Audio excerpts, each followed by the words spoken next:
is Super Twin and Supersport.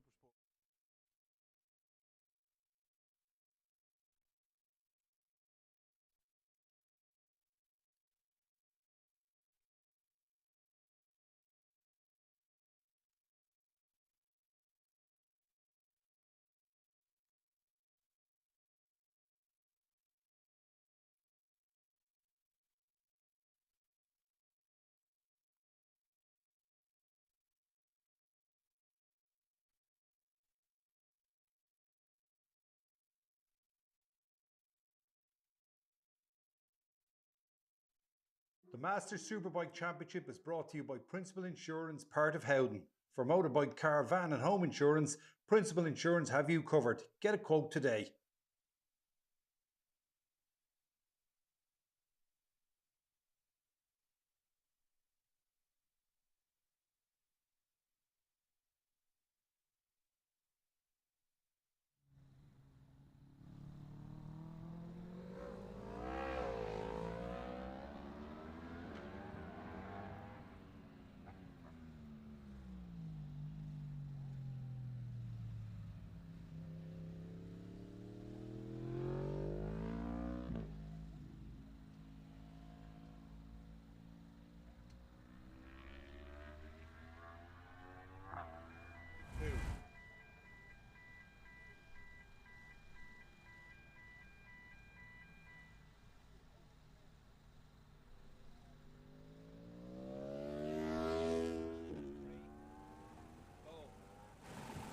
Fergus Brennan from Mondello Park. Fergus, Motorcycling Ireland are having a draw to help with the insurance costs. Tell us a little bit about it. Yeah, I don't know whether people are aware of just how desperate the situation is for motorcycle racing in Ireland. Basically, they couldn't get a quote for 2023, and this year they've got a quote, but the price is enormous. It's €600,000. And Motorcycling Ireland are in a position where they can pay that this year, just about. But if it goes on to next year and they're stuck with the same sort of cost, that will be the end of them. They won't be able to pay for insurance, and motorcycling genuinely will stop at the end of this year if we don't raise money. Now, Motorcycling Ireland have put the whole shot draw together with £150,000 or euro top prize and 5 prizes of €10,000. And they've got a little bit of resistance to people getting involved in it because they're not sure whether it's going to support motorcycle road racing or this branch of the sport or that branch of the sport. Will it come back? But the fact is that if people don't get behind this and buy tickets for this, we're not going to have any motorcycle racing anymore, and people need to understand that they've got to get behind this draw. They've got to buy the tickets. They're €100 each. There's 7,500 tickets, but you could win €150,000, and also you will be ensuring that motorcycle racing continues to exist in Ireland. And I know I'm repeating myself, but without this, if this doesn't work and we don't sell enough tickets, motorcycle racing will finish at the end of this year, and there will be no more motorcycle sport. So anybody looking to buy a ticket can go to mciholeshot.com, or they can scan the QR code that's on the screen now. If Jim brings the microphone down, there's a QR code on the screen now. You can scan that, or you can just go onto the website directly, or if you're here at Mondello Park at the event, you can come and find this at Brian McLaughlin's pitch just as you come over the bridge, or up at the restaurant, and you can scan that and buy your ticket. Or there are also people here who can sell you a ticket today. It's really important. If this doesn't work, motorcycle racing in Ireland is finished. Yeah, it really is a grim situation. In when the last couple of years when we had no racing, people were completely lost, and it's more than just a race meeting. It's a social event as well. Yeah, it's everything, and we've got to keep this going so we can keep the young kids coming through, keep them interested, help out all the people who want to go racing as a hobby, help those who are looking for a professional career out of it, and just give all the people who are here and who've paid in to watch motorcycle racing the chance to come back and do that again next year, because without it, it's not going to happen. Yeah, so anyone, if you have a chance at all, please support this, because as Fergus says, there won't be any racing, and that's it. If it's gone for another year, it's finished. Yeah, mciholeshot.com, go and buy your tickets. And we'll hand back to Andy in the tower now as the lads are ready to go. Thanks, Andy. Thanks very much, Jim. Thanks very much, Fergus. Yeah, that's very important information regarding that Motorcycle in Ireland draw. So we absolutely encourage everybody to participate in that, so that we don't end up where we were in 2023 with no racing. And it doesn't just affect us here in short circuit racing. It's everything. It's motocross, it's trials, it's hill climbs, everything. You know, we need to cover all our bases when it comes to insurance and make sure we don't get left behind. Very important cause. So take a look at that website, scan in that QR code, whatever, but get on board. €100, it's not a lot, over 12 months to ensure that we have continued racing for 2025 and onwards. So we get on top of this. But in the meantime, the riders are taking up their warm-up laps, and the grid is clear, so they will have 2 siding laps ahead of a 12-lap race. And once they come round and deafen us one more time, we will pull up the grid and run you through the start positions based on the lap times from yesterday's race 1. So as you can see, Alan Kenny is on pole position alongside Kevin Keyes, with Emmett O'Grady completing row 1. And VTL tag Honda 1000 Fireblade. Row 2, Shane Connolly, number 96 on the Yamaha R1. Brian McCormack on the FHO Racing by Ent McCow Roadhouse BMW M1000 RR is the middle of row 2. P5, Shawnee Smith, number 13. That's a great position for Shawnee Smith. Row 3 consists of Karen McGahan, number 2 on the yellow R1.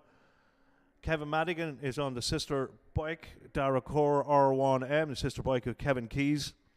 Declan Madden completes row 3, number 833 on the BMW S1000 RR.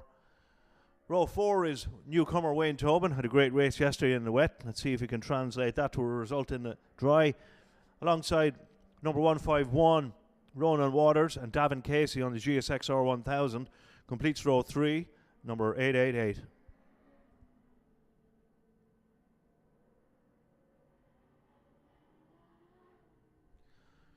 Row 5 is Marius Kopka, Jack O'Grady, 157, Pat McLaughlin, number 135, Ian Huerty, Darren Tierney, and Almantis Montvillas complete row 6.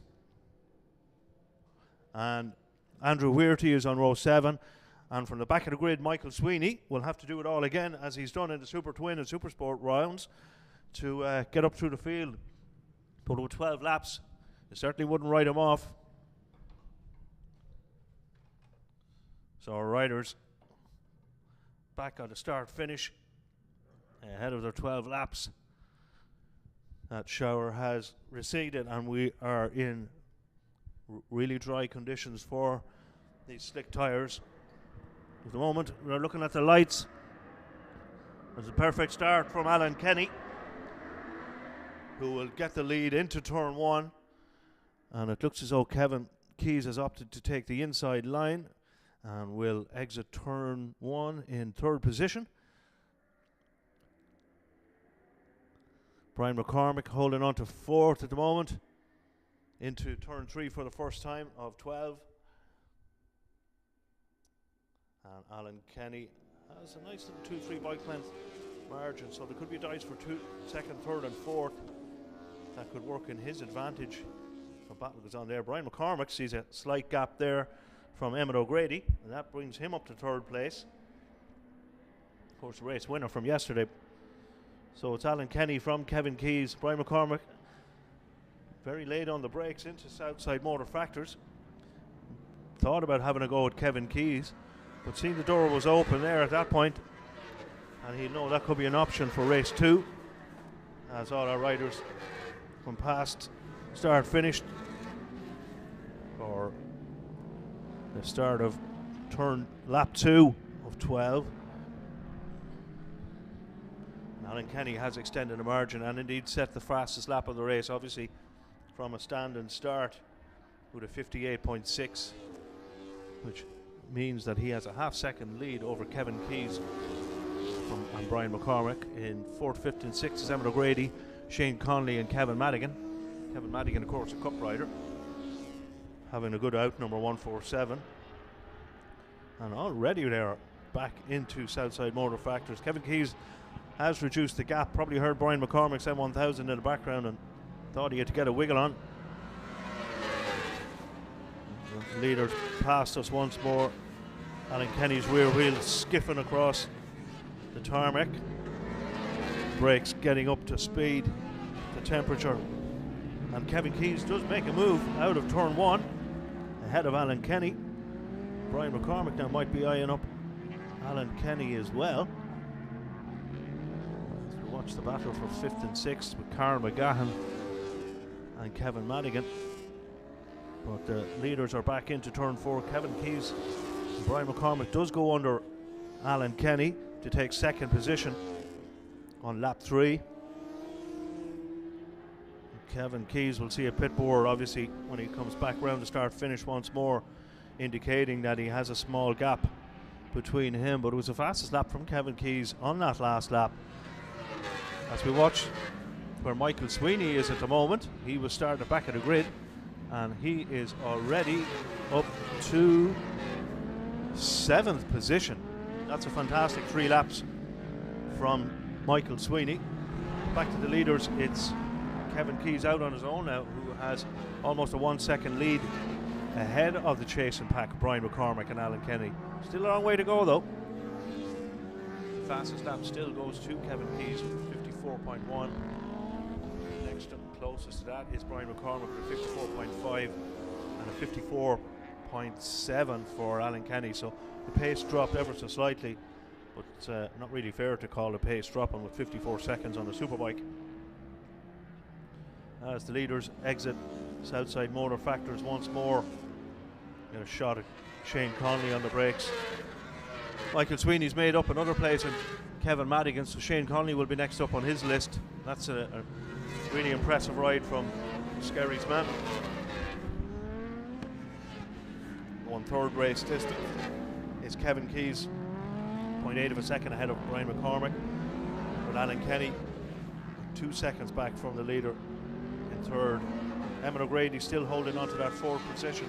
With Michael Sweeney on the move, only 3.5 seconds after that, there is not much room for Emmett O'Grady or Shane Conley to manoeuvre. And unless they want the unwanted advances of Michael Sweeney, they will hear him on his BMW S1000 very shortly. Much footage there of the battle for 6th, 7th and 8th, being Kevin Madigan, Andrew Weirty and Carl McGahan. The leaders already gone past us to start lap 5. Kevin Keyes leads by 1.2 seconds from Brian McCormick. Alan Kenny still in 3rd. Emmett O'Grady, Shane Conley, Michael Sweeney now only 1.6 seconds off Shane Conley. So he is going to be shortly able to have a look at Shane Conley's back of Shane Conley's R1M, and he'll be all over him very soon.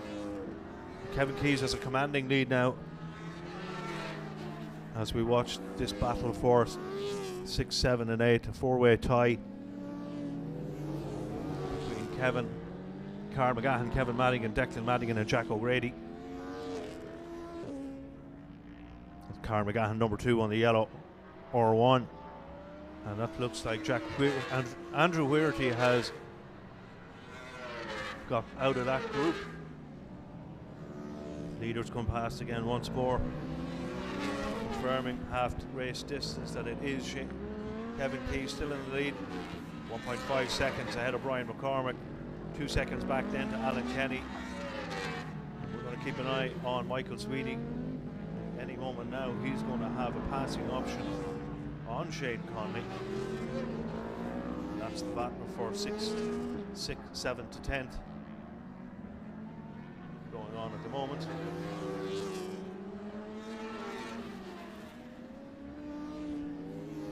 Carl McGahan leads that group from Declan Madden, Jack O'Grady.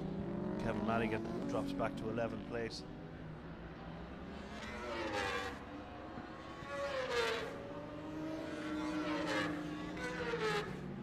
The leaders already got 7 laps completed. Kevin Keyes has now extended the gap to 2 seconds almost from Alan Kenny, 2.2 seconds back. Fastest lap of the race still for Kevin Keyes at 54.012. Brian McCormick's last lap was at 54.6. So just can't seem to carry the pace of the leaders at Kevin Keyes, as we see on screen now, leaves turn 4. That will be 2/3 race distance once we pass the start finish once more. He'll get a good paddock indication from his paddock board, pit board, that he has a gap of 2.4 seconds from Brian McCormick on the Darracor R1M Yamaha. It's Brian McCormick, and Eamon O'Grady's still not out of the fray just yet. He's reeling in Alan Kenny. Somewhat 7 seconds back then to the battle for 5th and 6th. But very little between Shane Connolly and Michael Sweeney at the minute. That's going to be a battle to watch for the next couple of laps, with only 4 laps left of this 12-lap race. It's all going the way of Kevin Keyes at the moment. But as you can see there, Eamon O'Grady has eaten into that gap between himself and Alan Kenny at the moment. We still have 3 or 4 laps to see how that battle ends up. But at the moment, it's Kevin Keyes from Brian McCormick and Alan Kenny. And if Eamon O'Grady can get any more performance from that Tag VTL Honda Fireblade. As we now look at Michael Sweeney and Shane Connolly almost side by side into turn 1. 2 completely different machines, the R1 Yamaha versus the S1000 BMW Michael Sweeney. Michael's going to get a good drive out of turn 2 using that extended line. Let's see what his options are as he pops into, closes in on the brakes. Turn 3, not a place you can really pass on the exit of. We'll see what he can do for turn 4. Still no options. Maybe he might do a last minute lunge on the brakes into Southside Motor Factory, so we'll keep an eye on that battle. Shane Connolly rides a nice defensive line with just 2 laps remaining. Michael Sweeney loses a little bit of time there wheeling that MJR racing BMW S1000 and has to make it up on the brakes, which he does into turn 1. Left-hander out to the country, turn 2. The last lap is being prepared for our leaders as we watch this battle. 5th and 6th that Shane Connolly currently has. Shane's riding impeccably, really. He's not making any mistakes for Michael Sweeney to capitalise on. So if he keeps that pace, and he is circulating in a nice momentum of 54, 55s, last one was 55.9. Last lap flag is out, so only 5 corners left for Michael Sweeney to figure something out if he wants to take a 4th place. For the moment, the lead is still with Kevin Keyes, who has a 3.2 second gap ahead of Brian McCormick, and then that's 3 seconds back to Alan Kenny, number 114. As we watch Kevin Keyes coast into turn 4 for the last time, and he won't have to check his shoulder. He won't hear any other bikes in the background. Once he got that pass on Alan Kenny, he made the race his own. So nicely, conservatively into Southside Motor Factors for the last time, and will take his first win of the weekend on the Darracor Yamaha R1. Brian McCormick celebrates with a wheelie across the line in 2nd, Alan Kenny 3rd, Eamon O'Grady 4th, as we wait on the battle for 5th and 6th. Michael Sweeney does get past Shane Connolly to take that final 5th place. Andrew Huerty 7th, Carl McGahan 8th. Declan Madden takes the Cup victory. Next up shall be Jack O'Grady, and Darren Tierney takes 2nd in the Cup battle.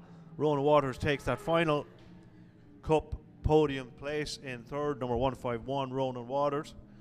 And already our pro riders are back in Perk Ferma.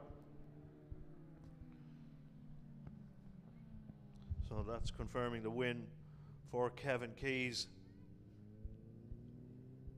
ahead of Brian McCormick and Alan Kenny back in third. Fourth place again, Emmett O'Grady. Fifth place again, a fantastic ride from Michael Sweeney from the back of the grid once more. Seems to be his pattern, modus operandum for the day. But obviously with a finishing time like that, he will not be starting from the back of the grid in race 3. Sixth place, Shane Conley. Seventh, Andrew Weirty. Eighth, ninth and 10th, Carl McGahan, Declan Madden winner in the Cup. Darren Tierney, runner-up in the Cup P2 in 10th. 11th, Jack O'Grady. 12th, Rona Waters taking that final podium position. Kevin Madigan, Davin Casey. From Paul McLaughlin, Marius Kopka, Ian Weirty and Vanis Montilas. And Wayne Tobin retired, as did Shawnee Smith. So all the riders, helmets off. Be pretty tired after 12 laps of that kind of intensity on the short national circuit. And of course incident free, so that's the main thing. So the Cup riders into Parc Fermé along with their pro compatriots as Michael Sweeney tours back in. Should be very content with that 5th position from row 8.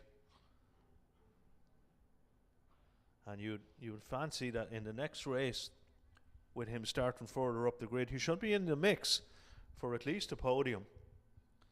But for the moment, it looks as though we are ready for the podium celebration, so we'll hand you over to Fergus Brennan. Thanks very much, Andy. We're ready to go with our first Superbike podium of the day. Another cracking race there in Superbike, especially in Superbike Cup, where there was a lot of stuff going on. So as usual, we will start with the Cup runners, and in third place was Ronan Waters.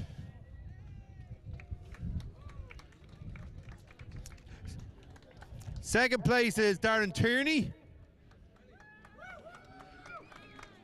Not bad for a man who started off in the B race yesterday and had to qualify from there into the A. Well done, Ronan. There you go. And our winner, Declan Madden. Well done. Hop up there. We'll give you that. There you go. And Declan.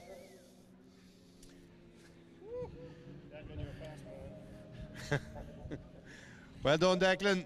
There you go. So, Ronan, you've taken a couple of wins so far this year, but only third place now. Look, we have a new bike now on board now this weekend, but we had a laugh yesterday, and we had to go back out onto the Honda, but there was no catching Declan today. He was well on the pace, and you know we're hanging in there. We're getting the podiums and picking up the points. That's all that matters. And the Honda now, will that be the weapon of choice now for the second race as well? Yeah, it will, yeah. The Beamer has a few issues, so we'll come on again now or the next day. So. But unfortunately for everybody else, when you get the BMW going, you're going to be quicker. Well, we'll see how it goes, yeah. Well done, Darren, well done. Up from the B race yesterday, B race into the A race, and now you're on the podium. Well done. Yes, very happy with that. Nothing more could have expected, starting near the last. What position am I? Second. So, yeah, delighted, yeah. You're going well this year. Going well, yeah. A lot to do yet. Well, we hope to see you keep progressing. Hopefully, fingers crossed. Declan, hop down there. Declan from DM Groundworks, sponsor of Jack Querty and sponsor of our Junior Championship. He needs a round of applause for that as well. Back in the Junior Riders. But also, quite a handy motorcycle racer and taking a win in the Cup yet again. Yeah, it's my first ever 55, so I'm happy out. You're retiring now, are you? You've done a 55. I probably should, yeah, but sure. We'll give the next race a go and see how it goes. 55 is very fast, considering the top guys are doing 54s. It is fast, like. But steady to get. It's taken long enough. Well done, and we look forward to seeing you out again later on. Our top three in the Superbike Cup, Darren, Ronan and Declan. Thank you all very much. Sorry. So we move on to the main race. We just throw our trophies up on the podium here first, obviously. And then we'll call up our top three in the main race overall. And in third place, it was Alan Kenny. Yesterday, unfortunately, didn't finish. Was leading the race yesterday. And took off in the lead again today, but unfortunately didn't get there. And it looks like we have a few people coming up with him as well. And Paddy, are you going to present the awards? Another of our junior riders here, Paddy O'Malley, is going to present the award to Alan Kenny. Thanks very much. Another of the riders who was here yesterday in the FIM Mini GPs. And in second place then, it's Brian McCormick. It's a bit of a height difference now between Brian and Paddy. Hopefully they can reach each other on the podium. So up there onto second. There you go, Brian's coming down. So well done to Paddy. And then our winner, Kevin Keys. As I said earlier, anyone who wasn't here for the Supersport, Kevin is a mentor to these mini GP youngsters. So he was helping them out yesterday with a bit of coaching and all the rest. So he's well familiar with Paddy, who won one of the races yesterday. Well done to Paddy for winning the race yesterday. Handshakes all round. And now Kevin will get his award from our mini GP race winner from yesterday, Paddy O'Malley. Thanks very much, Paddy. So we go and have a word now. We'll start off here with Alan. Alan, third place, probably not what you were expecting. Well, look, we'd always be hoping for better, but to be honest, after my run of late, I was happy to finish a race. Yeah, that you had an off here the last day and then an off yesterday. Exactly, so look at, there was a point in the race where I thought, you know what, get this home, finish. Yeah. Points, get the points. Yeah, exactly, yeah. Okay, well done, Alan. You have another go, obviously, to think about later as well. Brian, second place. Are you happy with that? You gave him a little bit of a push earlier on, but then I don't think you had quite as much as him at the end of the race. No, I just couldn't stop. That's a vital part of motorcycling. No, it was good. Kevin got out in front. I had a bit of work to do to get up to second, and then by the time I did that, I just couldn't stop for turn one. I don't think I hit the apex once, so it was a bit of fun, but we'll get it sorted for the next one. Okay, we'll look forward to that. We don't like second place. Oh, who does? Right, Kevin, hop down here. Kevin, another win. First of the weekend. Second. Sorry, second of the weekend. Yeah, no, a good race there. Was fun. Yesterday, after a good battle with Alan, we led most of the race, a bit of swapping, and then unfortunate incident. I thought at the early stages me and Alan were going to finish our unfinished business, but no, the boys are riding great. Darkcore put another great bike under me. No, they worked tirelessly last night after the crash to get the bike going. A few little issues still to try and iron out from the crash yesterday that we discovered mid-race, but all in all, good. Well, you couldn't have too many issues because you just about failed to get into the 53, so you can't have too many issues. Yeah, no, it was good. No, the boys did a good job, so looking forward to later on, and hopefully me, Brian and Alan can have a big three-way battle and hopefully do a bit more elbow bashing and have a bit of crack. Okay, well done. Very well done to all of our top three in the first of our Principal Insurance Superbike races for this afternoon. We've got another one to come, but before then we've got lots more racing. We're going to hand back over to Andy in the top of the tower. Thanks very much, Fergus. Man, Paddy O'Malley up on the podium again, this time he's dishing it out instead of receiving. Who, of course, has a victory under his belt already this weekend. It's a family affair. Big brother Brian also on the top step.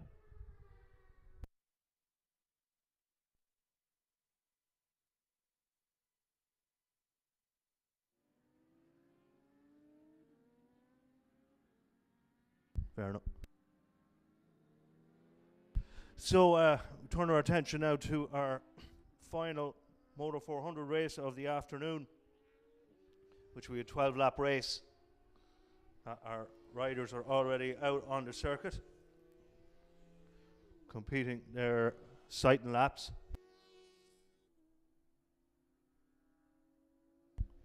We will pull up a grid once we have them on the dummy grid. So interesting combination machines, new and old, this weekend. Andrew Murphy on pole position on his number 154 NC30 VFR 400. Michael Owens, number 157, veteran already at the tender age of 21, on the FZR 400. And Brian O'Malley completes row 1 on the very refreshed number 8 ZXR 400, competing in the British Super Teens, fresh back from Knockhill last weekend. Row 2 is Cian McSweeney.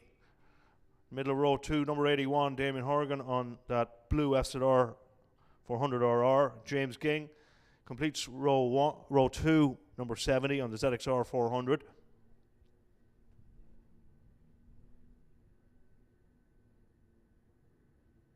Row 3 sees Peter Doherty alongside Conor McCarthy and Chris Gray, number 67. As we watch the light, and they're away. Not a great start from Andrew Murphy. He fluffed that somewhat. So as we wait to see who's first into turn 1, Andrew Murphy does get it away nicely in the end from Michael Owens and Brian O'Malley. Out of turn 2 for the first time. We are looking at the battle for second, third and fourth between Cian McSweeney, Brian O'Malley and Michael Owens. Andrew Murphy has already created a small gap, and we'll have the evidence of that very shortly as they come around Southside Motor Factors. It's already Andrew Murphy with it, maybe 1-2 second gap lead already, cutting a lonely figure into Southside Motor Factors. Brian O'Malley has promoted himself up to second position. As we wait the lap times to pop up, it's going to be the fastest lap for Andrew Murphy, clearly with a 103.8. The next one is Brian O'Malley with a 105.4, but they'll drop as we watch into turn 1 for the second time on a flying lap. The gap is 1.5 seconds from Andrew Murphy back to Brian O'Malley, and then 2.5 seconds back to Michael Owen from the lead. Fourth place is Damien Horgan from Cian McSweeney. Chris Gray is 6th. James King 7th. Ben Milan got a flyer of a start, number 7, up to 8th position. And then Cian McSweeney and Roy West complete the top 10. As we watch our riders come back, leaders back into turn 4. That's Damien Horgan, who is lining up Michael Owens. And we see if he can do anything as Andrew Murphy gets the bike stopped and turned for Southside Motor Factors. Damien Horgan is practically alongside number 157, Michael Owens. So we'll see a sharp drop in the lap times now as they buzz the tower. Start lap 3 of 12. And it is still the fastest lap by almost a second for Andrew Murphy. Brian O'Malley into the 59s, everybody else the 1 minute plus. And it's Damien Horgan ruffling the feathers of number 157, Michael Owens. Still might cut a move here into turn 3. Damien Horgan. Again, we get great footage of this turn 3. Probably shown better by the 400s, how different a corner it is. And Damien Horgan has made a pass stick on Michael Owens coming out of turn 3 and holds that position out of turn 4 as we watch Brian O'Malley hard on the brakes into Southside Motor Factors. It's Andrew Murphy still leading, plus 3 seconds, 7 seconds for Brian O'Malley. Damien Horgan, of course, up to 3rd. Michael Owen, Cian McSweeney, James King. Cian McSweeney, 989. In 7th, Ben Milan holding on to 8th position. And number 37 is Conor McCarthy. Conor McCarthy is in 9th position, and Roy West, number 58 on the ZXR 400, completes your top 10. So as we watch Damien Horgan extend his lead, 3rd place position into turn 4. Nothing Michael Owens seemingly can do about this. Perhaps tyre wear from the previous 2 races has come into effect. Brian O'Malley still has 2nd position. A little bit back is Damien Horgan and Michael Owens. Next up should be James Ging, number 70. And 67 is Chris Gray. Cian McSweeney, 9897.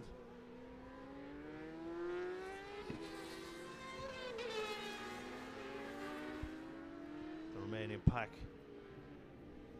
come into turn 2. That's Damien Horgan again, increasing his margin to 1.8 seconds ahead of Michael Owens. Drops the bike, picks it up, drops it again. hit those 2 apexes and then exit. We have still 8 laps left in this race. Andrew Murphy has a 5.6 advantage, second advantage over Brian O'Malley at the moment on the ZXR 400 versus the V4 Honda that Andrew Murphy has. No Stephen Tobin this weekend. Andrew Murphy cuts a lonely figure into turn 1 alone. 6 seconds now adrift Brian O'Malley, and then 3-4 seconds back to Damien Horgan. And Michael Owens, fastest lap of the race for Andrew Murphy, a 58.9. Everybody else is 59s or above. Damien Horgan is in the 1 minute flats also. So your podium at the moment looks like Andrew Murphy, Brian O'Malley and Damien Horgan. So Honda ahead of Kawasaki, ahead of Yamaha. Michael Owens also on a Yamaha, James Ging on a Kawasaki, Chris Gray, Kawasaki. Keane McSweeney, I'm not quite sure. Keane is on an FZR. Conor McCarthy, number 37, FZR also. So there must be a FZR shop somewhere out open still in Cork. As we spy Damien Horgan, Andrew Murphy, clip turn 2 and head out to the country. We are half race distance. Last lap for Andrew Murphy was a 59.3, marginally slower than his best of 58.9, but he has a huge gap of 7 seconds extended at the moment from Brian O'Malley and Damien Horgan.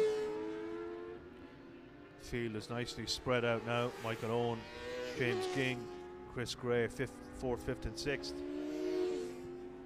We have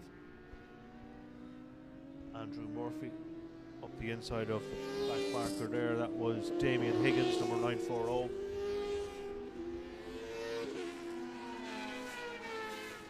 From Sligo on a CBR 400. Not too many CBR 400s in the Moto 400 category. That's Limerick man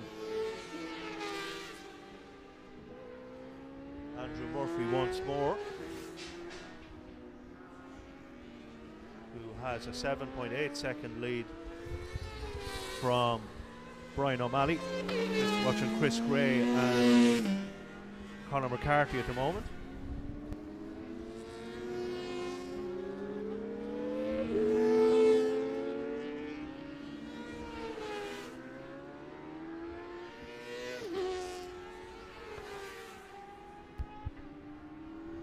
So we are back with the leaders. A 2/3 race distance at the moment. Still Andrew Horgan 8 seconds.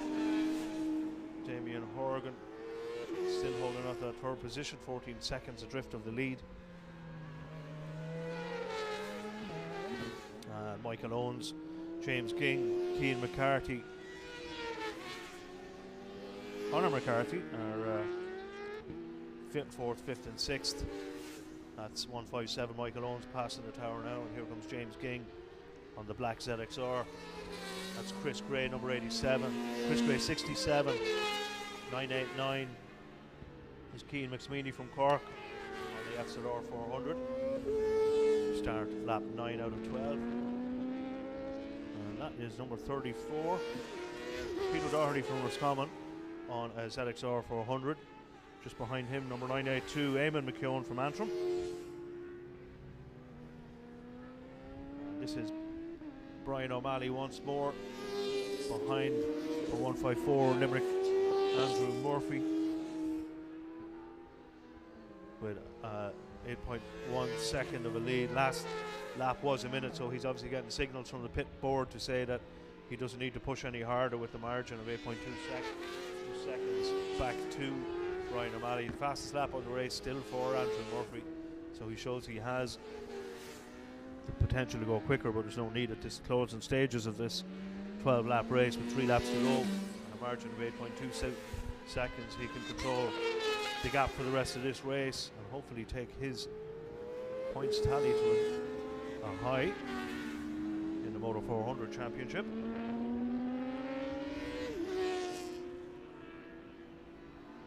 And here is Andrew Murphy.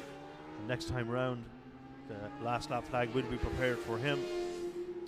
See, is there a pit board? And he's got a good pit board.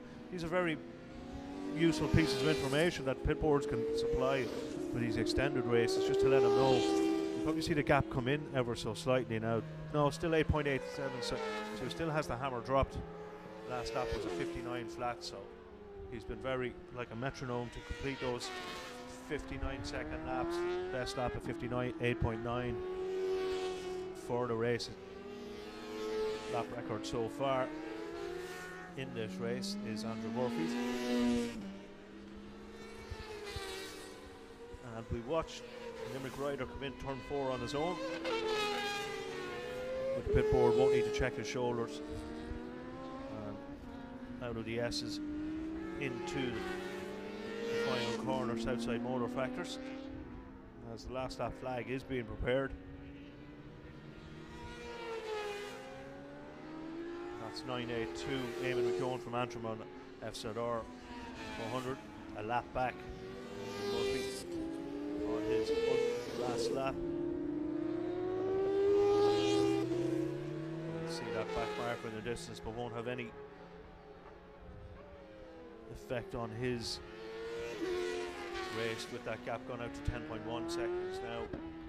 Last lap from Brian O'Malley was 1:00. Best lap at 59, so he'll really drop into the 58s.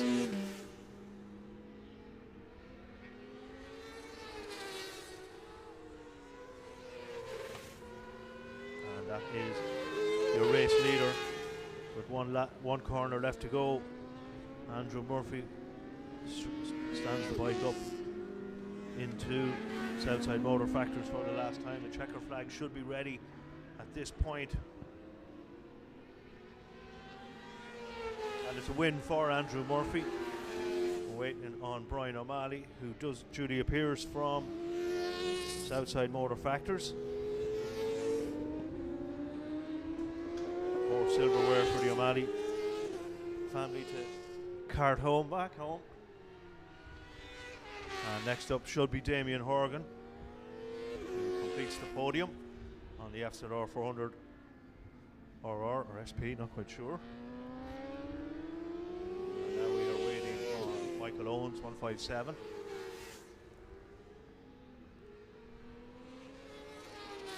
Then it's James Gain. Next up should be Conor McCarthy and Chris Gray. Keane McSweeney safely home. Now we're waiting on Ben Milan, number 72. Holds on to that 9th position. And there should be 34, Peter Doherty and Eamon McKeown. And that is indeed all the riders through the checkered flag, as the podium celebrants are already back in Park Fermot.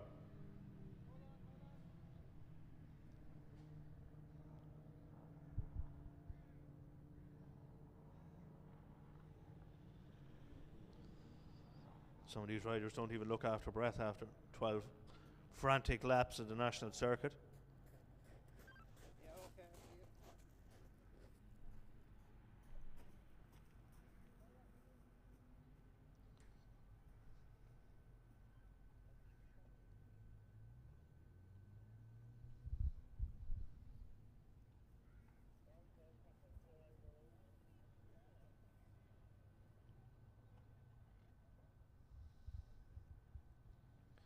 So again, your classification for that 400 race was a win, another win for Andrew Murphy, ahead of number 8 Brian O'Malley.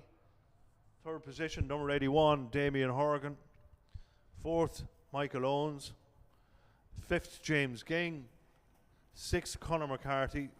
7th Chris Gray. 8th place Keane McSweeney. 9th place Ben Milan. 10th place Eamon McKeown.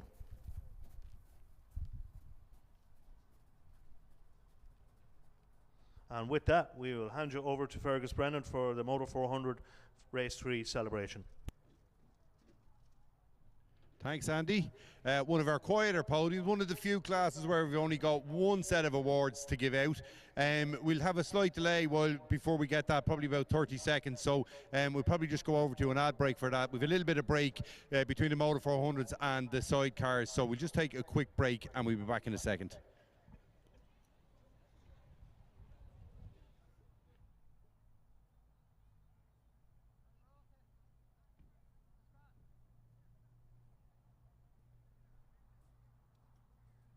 The Masters Superbike Championship is brought to you by Principal Insurance, part of Howden. For motorbike, car, van and home insurance, Principal Insurance have you covered. Get a quote today.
The Masters Superbike Championship is brought to you by Principal Insurance, part of Howden. For motorbike, car, van and home insurance, Principal Insurance have you covered. Get a quote today. Well, ladies and gentlemen, we do have a slight delay in our programme now because we have some of our Motor 400 riders are actually out as passengers in the sidecar race, so they requested a slight delay. But we have something to fill a little part of that delay. We've got the Motor 400 podium, so we're going to get on with that, and we're going to ask Damien Horgan, our third place rider, to make his way up. Come on, Damien, come up to us. And we have another one of our mini GP competitors for 10 to 14 year olds, one of the taller end of the spectrum, I think, in terms of the mini GP guys, which can be a problem on such small bikes. But Jordan McGann was actually our scholarship winner this year, and he's riding the Mondello Park and Motorcycling Ireland bike, so well done to him. And in second place, it's Brian O'Malley, not Brendan O'Malley. And funny enough, Brian was the last winner of our scholarship, and he rode the Mondello Park Motorcycling Ireland bike before Jordan McGann. And that was why Jordan asked, could he present these awards? And our winner is Andrew Murphy. So hopefully we'll see Jordan make the same amount of progression from the mini class up onto the podiums here at the more senior races here at Mondello Park. Thanks very much to Jordan. So third place, Damien. You have a couple of young fellas there beating you. What are you going to do about it? I don't know what I'm going to do. Have to have me with the bikes a wee bit earlier in the morning or something. But there's no catching Andrew. Andrew's away up the road. I was hoping to kind of tag with Brian a wee bit, but no, he was away as well. So a bit of a lonely third, but not too bad. You guys are getting some great performance. I know Brian's on a newer bike, but you guys are getting some great performance out of those very old bikes. Yeah, like myself and Andrew's bike, they're getting on for 30 years old. That bike's 1990. I'd say Andrews is something similar.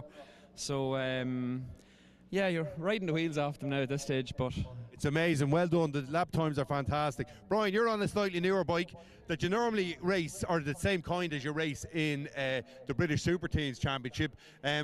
You're doing very well on it. You've had a couple of wins this year, so I'm sure you're glad you've taken this chance to get some extra mileage here in Ireland.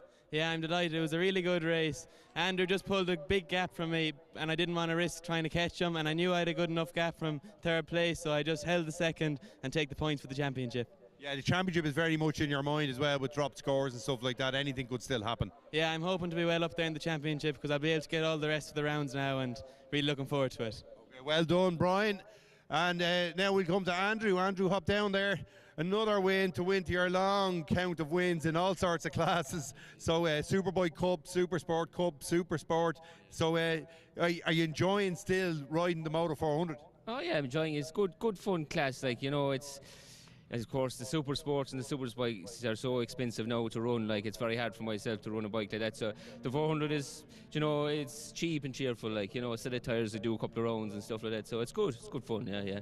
And the times that you knock out of these would probably get you well up on a superbike grid anyway, wouldn't it? Yeah, we were going, even yesterday on the weight, I think we were nearly one of the fastest classes in the weight. Like, you know, we were quicker than Super Twins and everything. I think the Supersport running a second quicker than us, I think. So yeah, we were going well. Yeah, but in the dry, we're getting good times now. And fair play to the lads. All the lads are riding really well. Like, in this class, there's a lot of good riders there. So it's really brought on the class a lot, so fair play to them as well. Okay, well done to all of you. Some great bikes, lovely old bikes there, and the new one, all producing similar performance. Great performances by all three, by Brian, Damien and by Andrew. Thank you all very much. We're going to hand back over to Andy. We're almost ready now for our sidecars that we had that little bit of a delay before.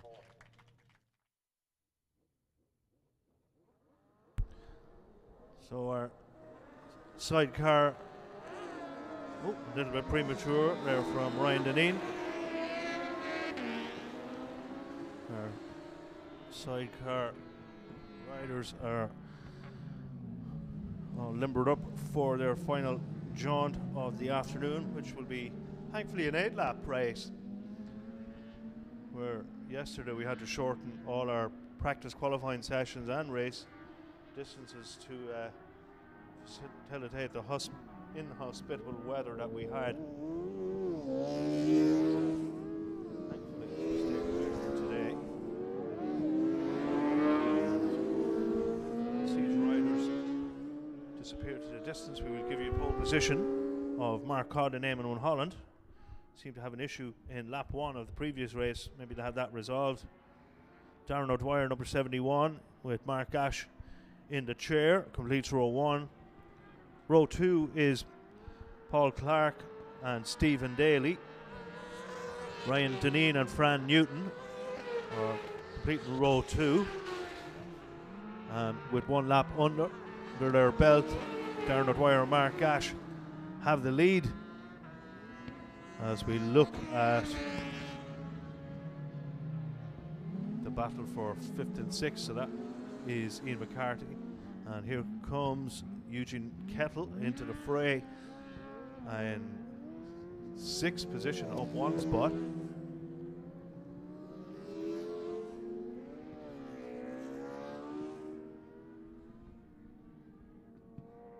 Now you are looking at your battle for 4th, 5th and 6th between Aidan McCarthy, Craig King, number 53. 1 position behind them is Ryan Deneen and Fran Newton, and then that's Eugene Kettle and Luke Galligan, I think, that's in the chair for the Nightmare Racing F2. And there's Fergus Woodlock.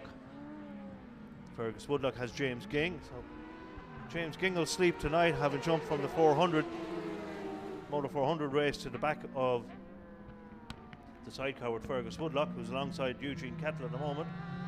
Has a look around the outside, but Eugene Kettle holds his line and will hold the advantage into turn 2. The lead still with Darren O'Dwyer and Mark Gash, with Mark Codd and Eamon Mulholland in 2nd. 3rd position still with Paul Clark and Stephen Daly. Suzuki 1000cc Baker Suzuki. We turn our attention back to the battle for 5th and 6th. Currently going the way of Ryan Deneen and Fran Newton, but Eugene Kettle with Luke Galligan in the passenger seat. Maybe get alongside on the entrance, and it looks like Eugene Kettle will make a pass into Southside Motor Factors, and see who's got the power advantage down the straight. As we watch the foreground, Aidan McCarthy and Craig King on that 1000cc machine. We have 3 outfits into turn 1 at the moment, and we flick back to turn 4. We see the number 71 machine of Darren O'Dwyer and Mark Gash, another 1000cc F1 Baker machine, Baker chassis, Suzuki power, and there Mark Codd, Eamon Mulholland are in 2nd place, some 6.3 seconds back. We're already 4 laps into this 8-lap race. As Paul Clark and Stephen Daly pass the tower to complete their half race distance. And here you have it, foreground, Luke Fergus Woodlock and James Ging.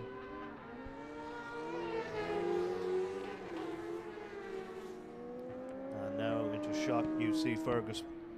This is Fergus Woodlock, number 34. And now we're into turn 4. We see Darren O'Dwyer and Mark Gash still holding on to that first position. Gap extended in the lead to 8.8 seconds from Mark Codd and Eamon Mulholland. That's a LCR carbon fibre chassis 1000cc F1 bike. Just check the gap again. It's Mark Codd and Eamon Mulholland. Past the tower once more. Gap extended to 10.2 seconds. And unfortunately, a retirement for Ryan Deneen and Fran Newton, number 16 there. I think they're back in Park Ferma already.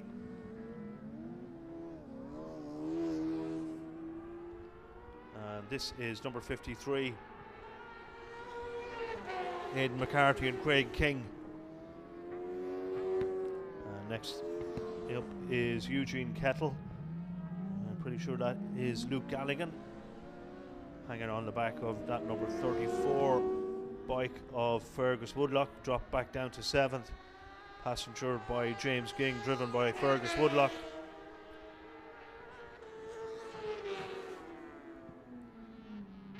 See, tightening the gap in this battle for 4th, 5th and 6th between Paul Clark and Stephen Daly. And last lap flag is being deployed already. That was a quick race. Not much time to catch our breath from the Motor 400 race straight into the sidecars. And the gap is 14 seconds for Mark Codd and Eamon Mulholland, up to the leaders Darren O'Dwyer and Mark Gash. Last lap flag being prepared for the leaders as we watch Eugene Kettle on the Nightmare Racing LCR. And here come the leaders to take the last lap flag. Darren O'Dwyer and Mark Gash. Next into shot should be number 18. Mark Codd and Eamon Mulholland. Of course, you can see the tyre smoke in the distance. Nothing to be alarmed about with the drift competition going on the back end of the circuit. Might confuse some of our home viewers. And out of turn 3 for the last time this weekend, Darren O'Dwyer and Mark Gash, who cruise out of the S's.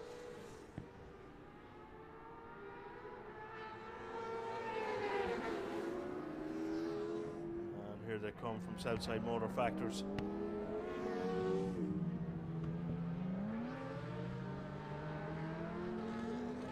So that confirms the win for Darren O'Dwyer and Mark Gash.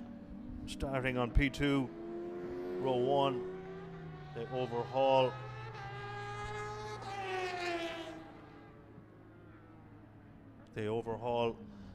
their contenders in the championship, who are approaching the start-finish now. Number 18, Mark Codd and Eamon Mulholland on the Cosmic Race and LCR. Next up should be Paul Clark and Stephen Daly, and indeed they do take a podium. P3. Next up should be Aidan McCarthy and Craig King, number 53. It's a three-way battle. Well, it looks as though Fergus Woodlock has had a cracking last lap. No, are they a lap back? It is Aidan McCarthy and Craig King that do take 4th place, and then 5th place went to Eugene Kettle and Luke Galligan.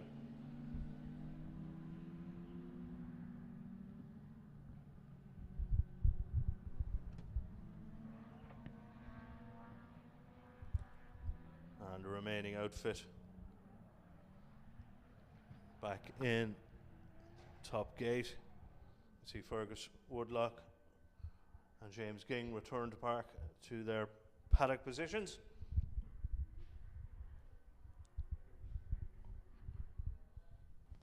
So just confirming the win for Darren O'Dwyer and Mark Gash, ahead of Mark Codd and Eamon Mulholland.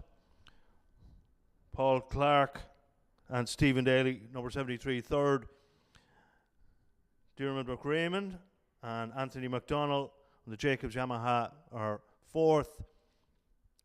53 was 5th, Aidan McCarthy and Craig King. Eugene Kettle, Luke Galligan 6th. Fergus Woodlock and James Ging 7th. Philly Newton and James Evans back one lap in 8th. And DNF then for Ryan Deneen and Fran Newton. So riders out of their outfits and helmets off, where they will pick up their final podium trophies for this afternoon. We will see them again in the July round, 10, 11 and 12, the Principal Insurance Masters Sidecar Championship.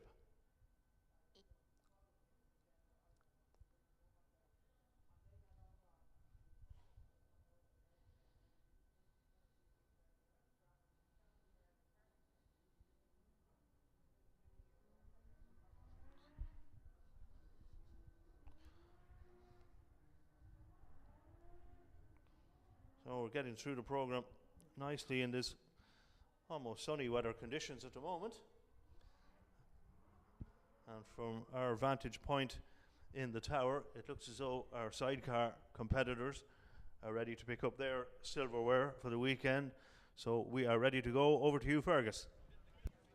Yeah, we have our final sidecar podium of the weekend, and there's a few additional awards to give out with this one. We'll try and get through it as quick as possible because I know we're ready to go with the next Supersport race. We have the Pat Sheridan Award, which is for the overall that the sidecar guys have worked out on their own across the 3 races this weekend. But we'll start with our first race, our third race result, get the race result out of the way. And our winners, the winners are in 3rd place is Clark and Daly.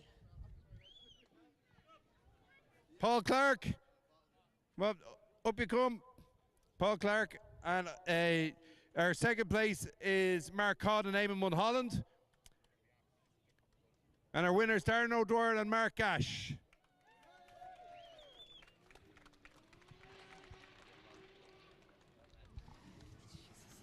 Well done. Thank you very much. Thanks, well done.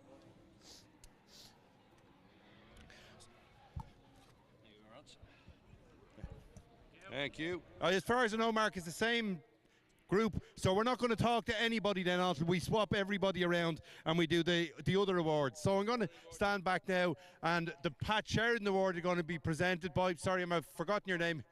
And Sheridan. Sorry about that. And you're going to present the third place. So, Mark, you need to reorganise this. It's a bit hectic here. I need all sorts of shuffling around going on here. So, overall for the weekend, these guys have changed their positions now, and we'll give out those awards. So, Darren and Mark get third place. And we may not have time for interviews after all this, but we'll keep going. Second place now to be presented. And then our winners overall for the weekend, Mark, very soon, Mark Codd and Eamon Mulholland, our winners overall for the weekend.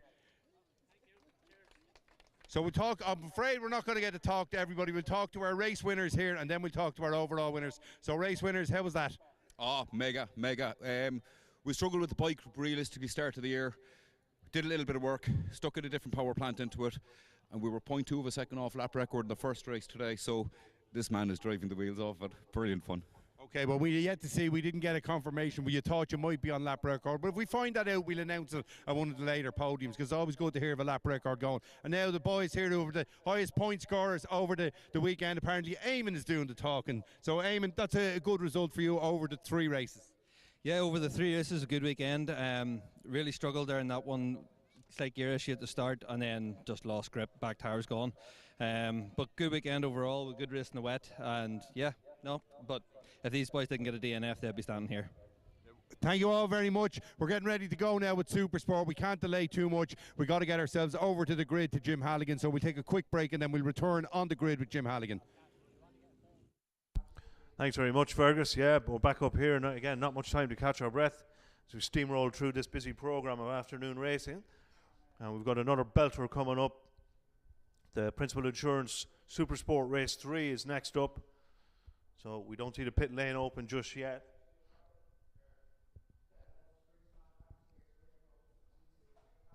But this could be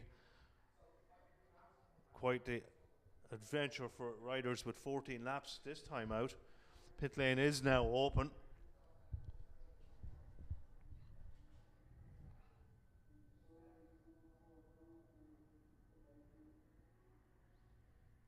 So that are looking for our Supersport Pro riders and Cup riders to pit lane.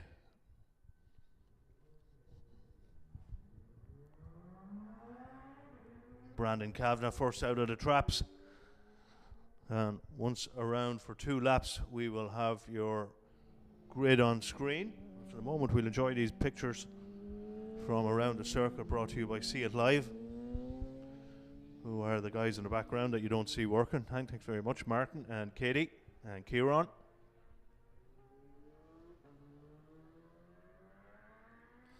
And of course, we haven't forgotten Ronan. And Dave, definitely not Dave. We better not forget Dave, because we wouldn't even think Dave is here because we've never met him. Anyway, onwards and upwards. So back to the Supersport Pro race. We will produce a grid for you when we see all our riders on the grid. We will have most likely grid interviews for you also.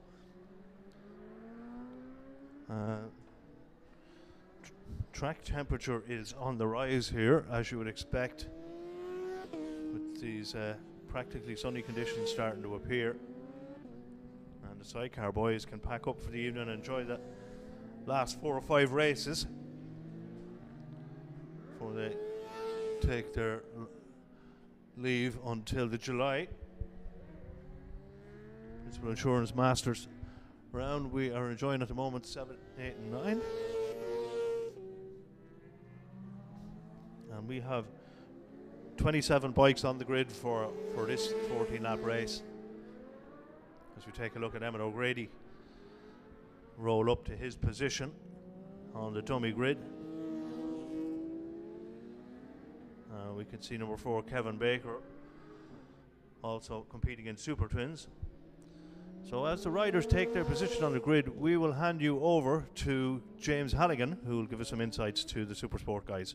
Over to you, James. To the final Principal Supersport 600 race, and one of the title contenders, Emmett O'Grady. Emmett, fantastic race. Yeah, great race in the last one. I suppose I was small bit disappointed not to not to take it home, but what can I say? Try my best, and we're going to go again. You had everyone on the tips of their toes. It was probably one of the best races we've seen here in years. Yeah, I was. Wouldn't say I thought I had it, but I tried to make a move going into turn 1 to pass the two back markers, but just dived that bit too much and dragged myself wide. Came out of it truthfully in the wrong gear, came out in third gear instead of second, and Oisin obviously had the gap just to railroad it around it. We go again. I was looking at the lap times. There's absolutely zero between you lap times. Yeah, and I suppose at this level there is nothing. You can't give them a gap. Once you get past, you just have to lock on. If a half second becomes a half second, it's hard to find that back. So it's going to be tight. I could see Kevin was struggling a bit with engine brake on his bike, and to be fair, when he passed me, I latched onto him and I thought he was going to pull me with him, but he was struggling a bit, and then Oisin passed, so I knew straight away then that it was going to be a bit of a dogfight. So yeah, 600 racing. I have to say to you, fantastic racing, and great to see you both up here. All right. Yeah, thank you. We'll go back to the next row here, and young Jack Werty making a big name for himself in the Supersport class. Jack done a wise thing yesterday, sat out the rain. I think that was a wise decision.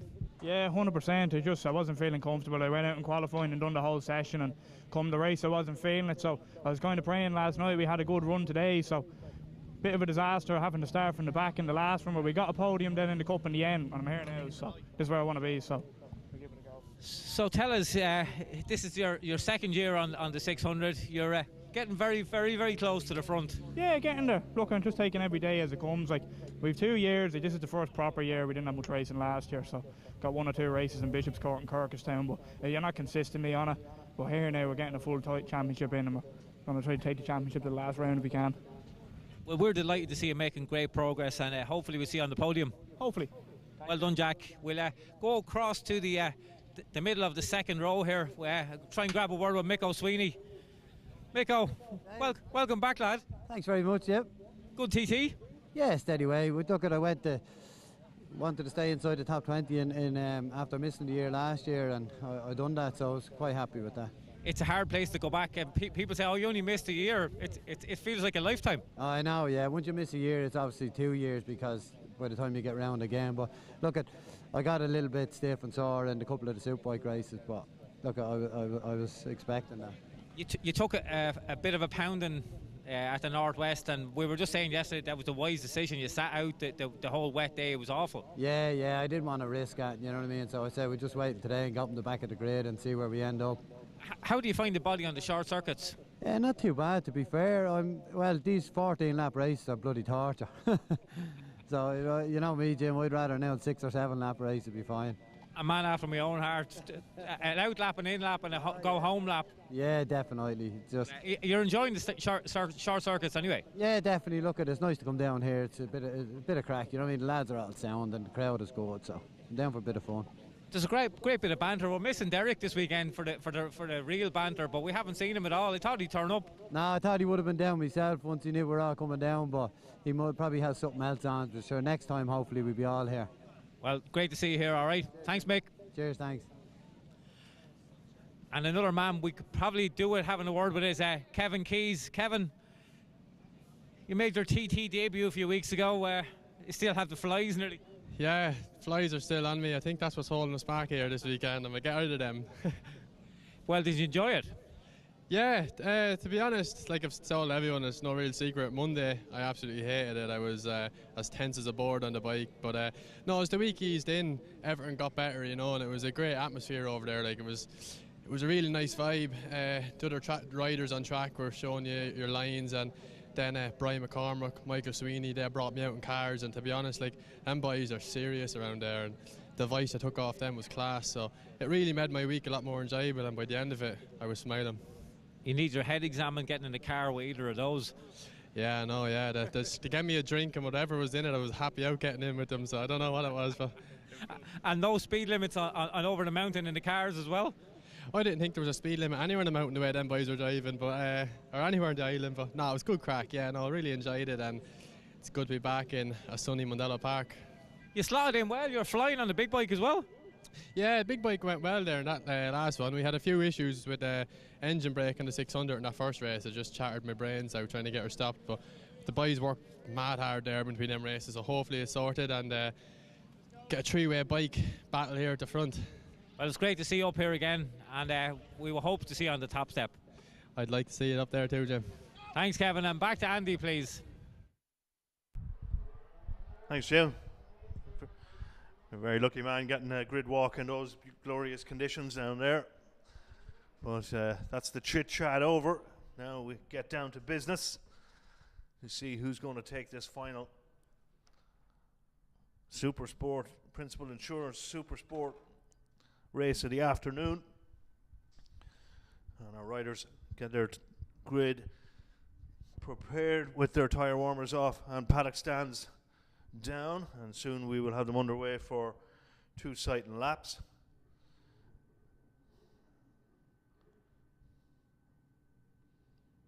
All the technical personnel get off the grid.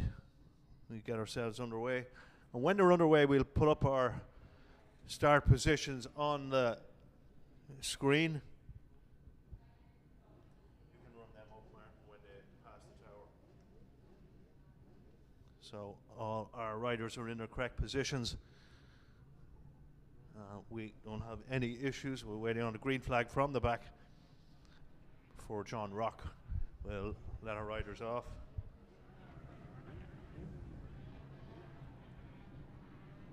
And makes quite a difference in tyre choice from yesterday.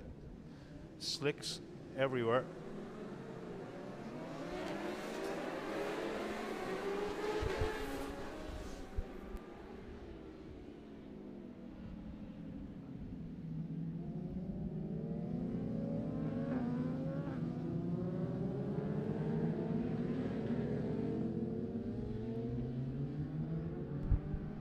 So here is your starting positions for this final Principal Insurance Supersport race of the afternoon. Pole position again, it's Oisin Maher from Emmett O'Grady, both on the AK Thomas Bourne Racing CBR 600Rs. And P3 on row 1 is Kevin Keyes on the Darracor Yamaha R6. And no surprise to see Michael Sweeney improve his position from back of the grid to top of row 2 for this Supersport race. 5th position will be Jack Huerty, Cup rider, and Kevin Baker. Clay rider is number 4, completing row 2. Row 3 is Dara Crane, Andrew Huerty, number 321, Michael Gillen. Row 4, Des McKessie, Jason Whelan, number 11, number 280, and number 51, Keith Richardson, closes out row 4. Row 5, Brandon Kavanagh, Keelan Smith and Gary Riley. James Walsh, Stephen Tobin and Shane Mulligan complete row 6. Row 7 is Liam Chalk, number 44, from Robert O'Connell and Alex O'Grady. Martin Burnett, Vinnie Brennan and Jack Mears top out row 8. And your final row then is Stephen Heelan, Damien Horgan, freshman over 400 outing in row 9 also. And last is number 58, Matthew McGowan.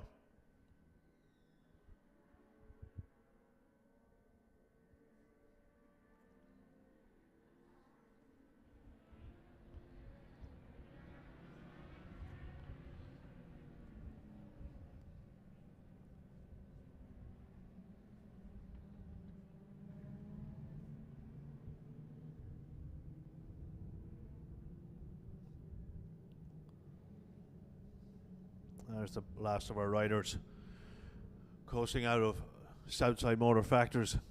Get the last bit of heat into those front tyres and brake discs before the battle into turn 1 commences. Again, 14 laps to finish off our Supersport campaign for this weekend. John Rock has his green flag up, so we're ready to go. Lights are red. We will be underway any moment now. Great start from Emmett O'Grady. He may lead into turn 1. We just have to wait to see who's the latest on the brakes. Oh, bit of a wobble from Emmett there, but kept the bike upright, which is the main thing. Oisin Maher has been handed the advantage then with that shimmy from Emmett, and will lead into turn 3 for the first time. Looks like Kevin Keys goes under Emmett O'Grady also to take up second position. Turn 3. The advancing Kevin Keys. Emmett O'Grady still in the hunt. Turn 4 into Southside Motor Factors. Kevin Keys having a look under Oisin Maher, and he does make the pass. Has Oisin anything in the tank? Neck and neck down the straight, as you can see. It's going to be a battle of the wits who's hardest on the brakes. And Oisin Maher, that's a fine fight back, a great recovery. We have a 4-way tie for 3 podium places. Michael Sweeney's in the mix, so don't discount him just yet. Emmett O'Grady just a little bit back, 2/300ths of a second from the pair battling for the lead that is currently held by Oisin Maher. Back in 5th and 6th, Jack Queerty and Kevin Baker are having a bit of a battle. Kevin Keys goes under Oisin Maher again around the inside of turn 4. Let's see what Oisin, can he make that drive down the straight, stick again.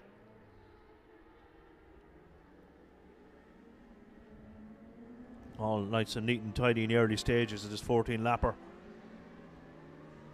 You might see Kevin Keys maybe try and break the toe of Oisin Maher. Oisin couldn't get in on the brakes. Mick Sweeney is all over Emmett O'Grady at the moment. So at the moment, with 4 riders in front, this podium could go any way. Kevin Keys still leads.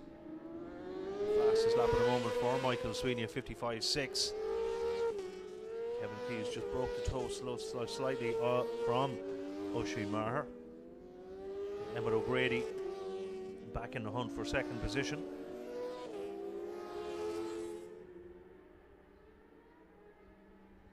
Kevin Keys very strong on the brakes there. Fastest sector time is sector 2. You might see a fastest lap of the race for Kevin Keys, and he does go fastest with a 55 flat. Still commands this Supersport race half a second back to Oisin Maher, who has Emmett O'Grady to contend with, and Emmett O'Grady has Michael Sweeney to contend with. Not quite sure what the biggest threat at the moment is, but if I was a betting man, I wouldn't write off Michael Sweeney stepping up to the podium. He's not here to make up numbers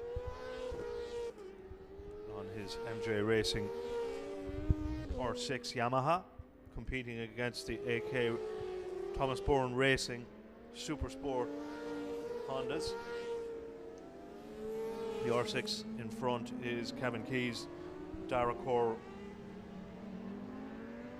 Racing R6.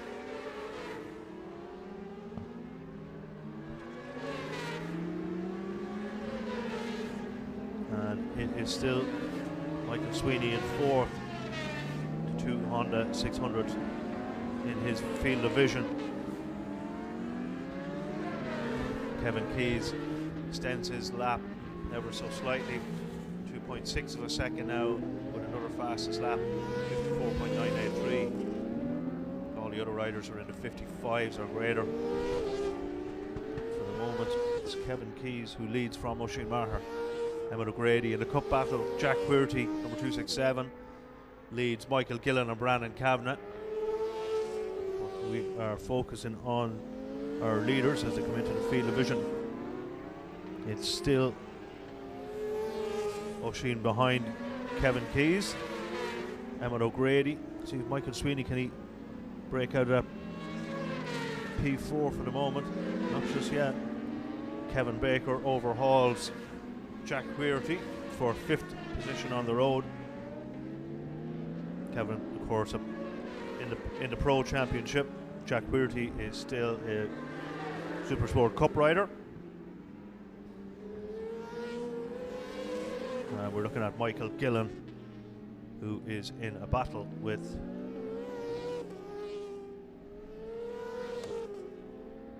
I'll just pick them up on the time and screen at the minute. Andrew Weirty, perhaps. As our leaders come back into shot, Emmet O'Grady goes under Oisin Maher. And we'll see who the lap times are like as they buzz the tower once more. Yeah, another fastest lap for Kevin Keyes, but he's overhauled by Emmet O'Grady, who was the fastest lap of the race at the moment, 54.8.6. Michael Sweeney is getting faster and faster, closing in on Oisin Maher maybe.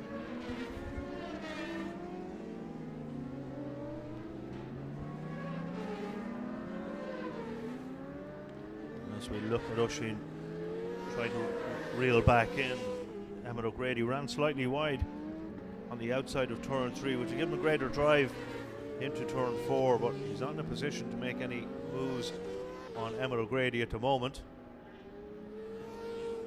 And we are not even half race distance just yet. Let's see what the lap times do as the fuel load comes down and tyres reach their optimum temperature.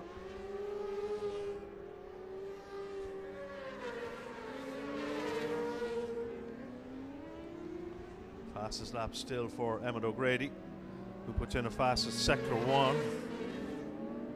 The gap is down to half a second between Kevin Keyes and Emmet O'Grady. So plenty of time for Emmet O'Grady to make inroads. That half-second lead of Kevin Keyes. Oisin Maher still under the watchful eye of Michael Sweeney, both as a mentor and as a racer at the moment. Michael Sweeney might want to give away too much more information. Has Michael Sweeney got ahead of... Looks like Michael Sweeney has passed Oisin.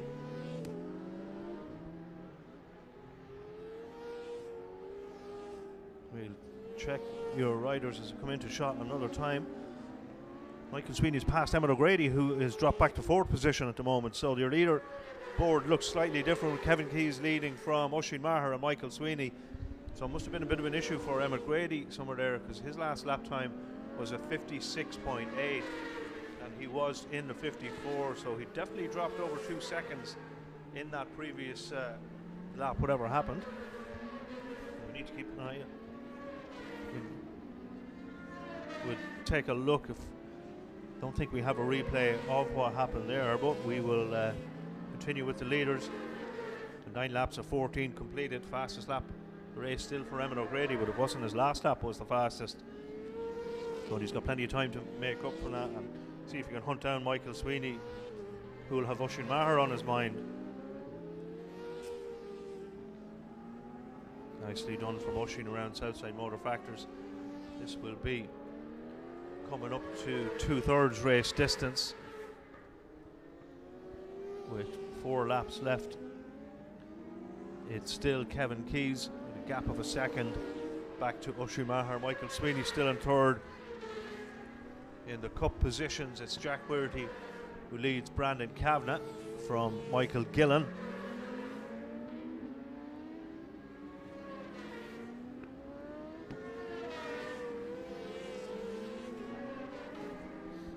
And leaders back into turn 4. Everybody, top 4 riders circulating in around that 54 bracket. Emmet O'Grady, another fastest lap of the race, so whatever bobble he had on lap 8, he has restored parity and has the fastest lap of the race. But all top 4 riders are in that 54-second bracket.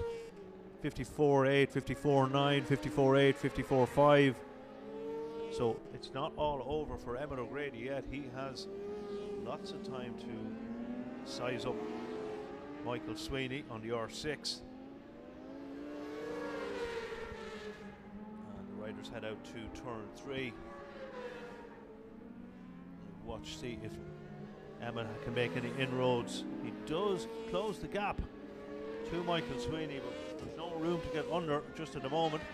So might maybe try and get an extra drive to have a look if there's any gaps in turn 4, which there isn't. So flip-flop from the S's back up to Southside Motor Factors, and back markers are already in the fray. This could have an impact. We've seen it earlier on in the day. The Super Twins and the Supersport races. Kevin Keyes gives them a wide berth. That's number 172, Stephen Heelan.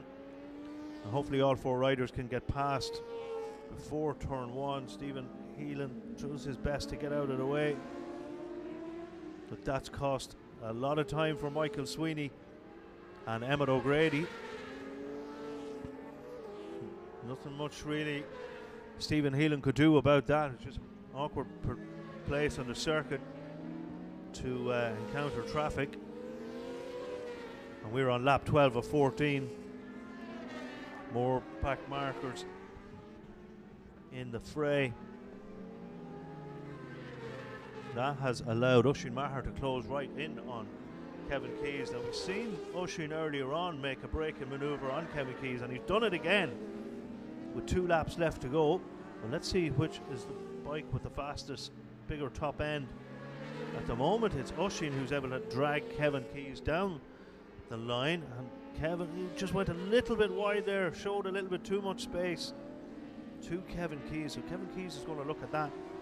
With 2 laps left to go, he's going to be aware that there could be a gap for him to exploit, but it's still Oisin who holds the advantage as we come into the penultimate lap. Next time round, the last lap flag will be shown to these riders, and Emmett O'Grady has made good his escape from Michael Sweeney to hold on to that third. Kevin Keyes ducks under, and Oisin Maher slides out of turn 4. That's really unfortunate from the rider. It's the slightest of errors there, and the bike is down. He's up. He's 100% all right. It was just an unfortunate error that has made Oisin slide out. As the last lap flag is being shown, Kevin Keyes will lead now from Emmett O'Grady and Michael Sweeney in 3rd position. A long way back then to Kevin Baker, number 4. So that's a very disappointing end to Oisin Maher. We may get a look at that again maybe later on, but we're on our last lap now at the minute as the leaders go into turn 3. Some back markers staying out of the action, take a wide line out of not obstructing their leaders who are into turn 4 for the last time, where Oisin of course had that unfortunate slide. And it's going to be Kevin Keyes with that Shane Mulligan, but it's going to be Emmett O'Grady steals the win from Kevin Keyes there. We missed that manoeuvre into Southside Motor Factors with the traffic, so it's going to be a win for Emmett O'Grady. Kevin Keyes 2nd, Michael Sweeney 3rd. It said not to write him off as a podium, and he indeed capitalises on that error from Oisin. Just wait on the final Cup riders come through. It's Jack Querty, Brandon Kavanagh, and we would expect Michael Gillen should be next.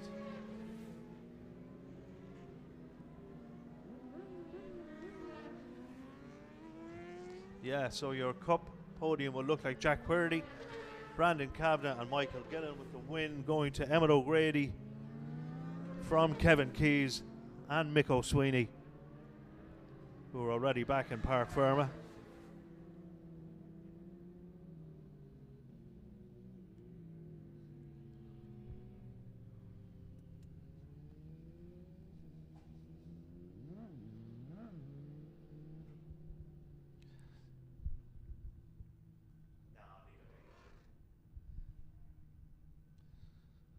So just confirmation on that win for Emmett O'Grady on the AK Thomas Byrne Racing CBR 600 from the Darracor R6 mounted Kevin Keyes. 3rd position confirmed for Michael Sweeney. 4th, Kevin Baker.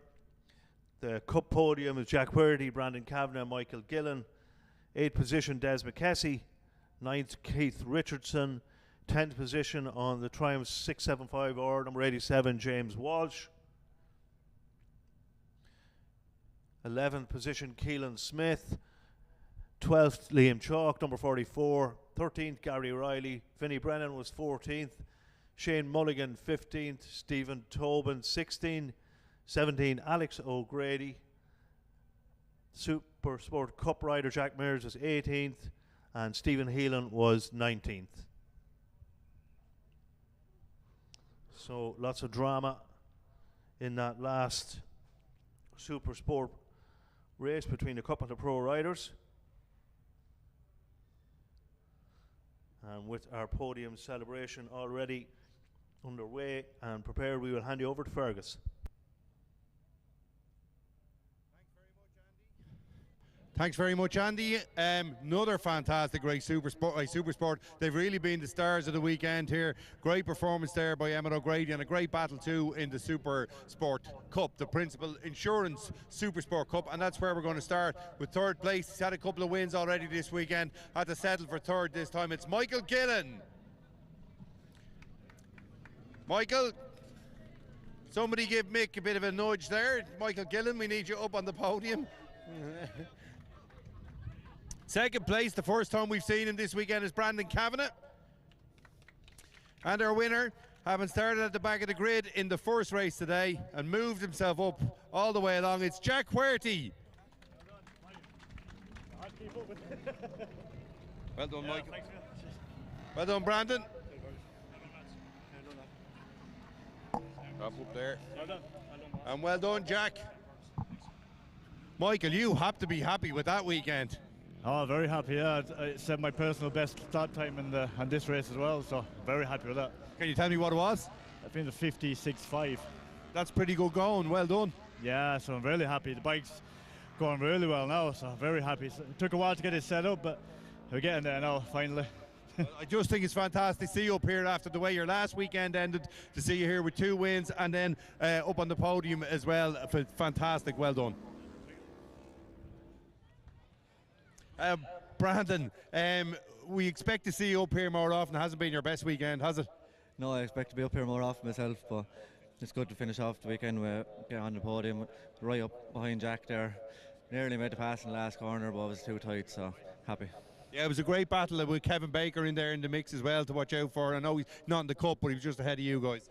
Yeah, I had to get past Mick there, and once I got past Mick, I had to close in a gap to Jack there. And once I got to him, I just found it hard to pass him because Kevin was there as well. So, but no, happy after the weekend. Okay, well done. Jack, come down there. That's a good result from where you started at the back early on in the weekend, and now you're up at the front and on the top step. Yeah, Fergus, it wasn't ideal yesterday, not going out and then having to start so far back in the last one.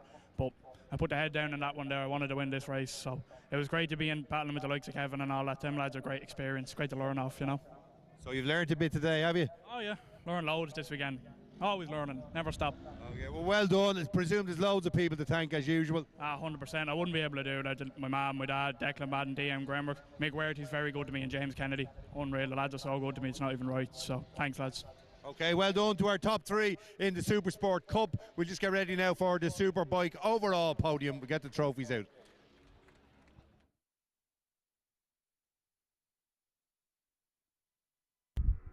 Thanks very much, Fergus. And another epic race in Supersport with 4 guys in the lead. Battle there went on right till the end. Unfortunately, we lost Ushin near the end. But in third place, again, having started back earlier on the weekend due to not getting out yesterday, it's Michael Sweeney. Good man, Michael, make your way up there. And then in second place, Kevin Keys.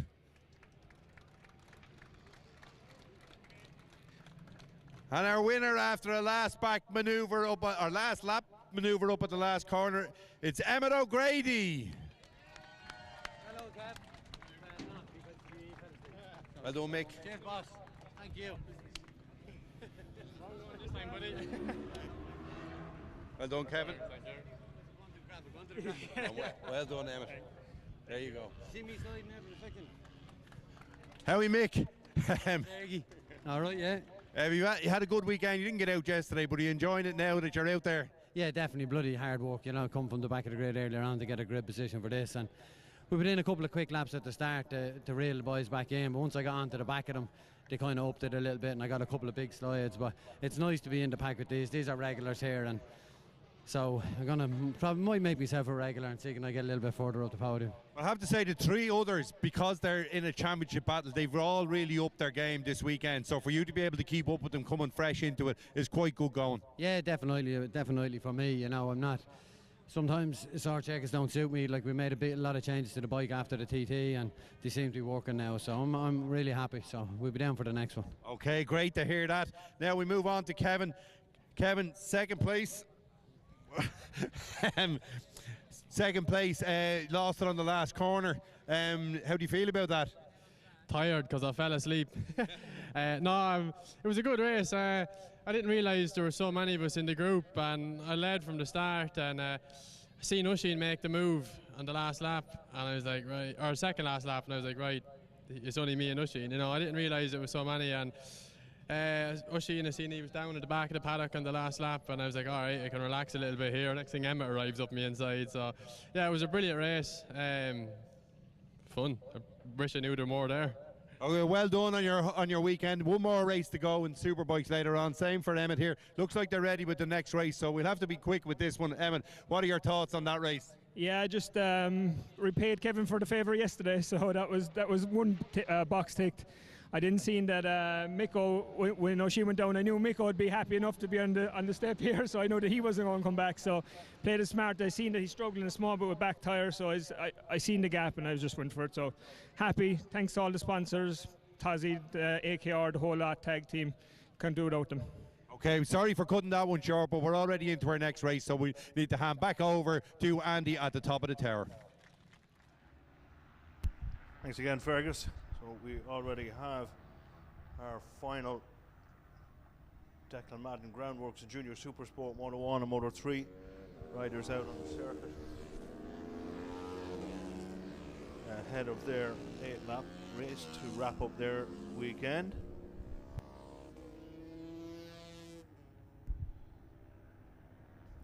So on pole position for this remaining race is Rhys Gates, number 1915, alongside Ruben Sherman Boyd. Alana Maher, from her fantastic previous result, is promoted into P3. Fionn O'Connell will start at top of row 2 alongside Finan Huerity and Joey Milliken.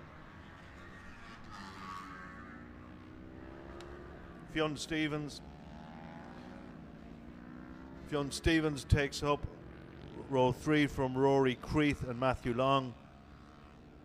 R3 mounted Mark Carey, number 27, is top of row 4 from Robert O'Neill and Max Huerity. Donal O'Donovan tops row 5 from Mantis Sigdenis. Buster Sherman Boyd completes row 5. And then our last row 6 comprises of number 25, Aoife Griffin, and number 14, Joe Crosett. So that is our final lineup for the last Junior Supersport Moto 1 and Moto 3. So 3 championships up for grabs in this race.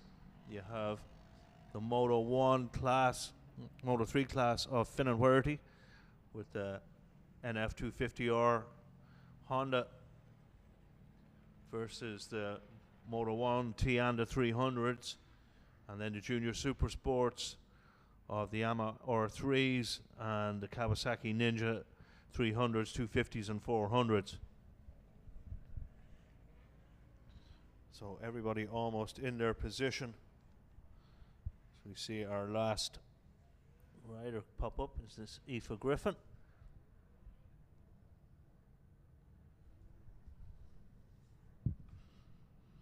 And it looks as though Fionn Stevens is in a mission for this race, so a gap on row 3 as the riders look towards the light.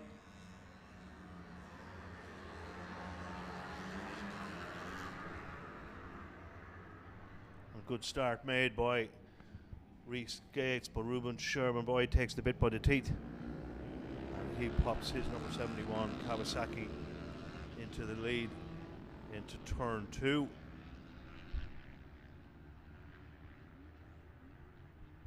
as the chasing pack bear down on Ruben Sherman Boyd. Into turn 3, all nicely out.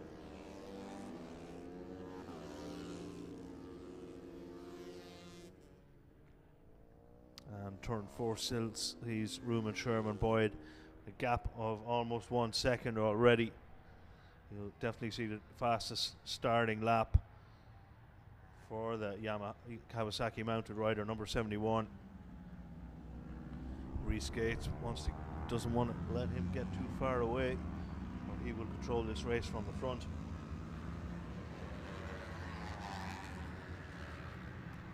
Fionn O'Connell is up to 3rd position. And in 5th position, Finn Huerty on the 250 Honda, ahead of Alana Marr. Alana on the 400cc Kawasaki, but the lead still is held by Ruben Sherman Boyd, dominating this championship so far, the Junior Supersport Championship.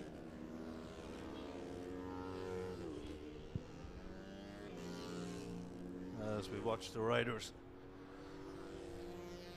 tackle turn 3, the leaders are already back into shot on the entry to Southside Motor Factors.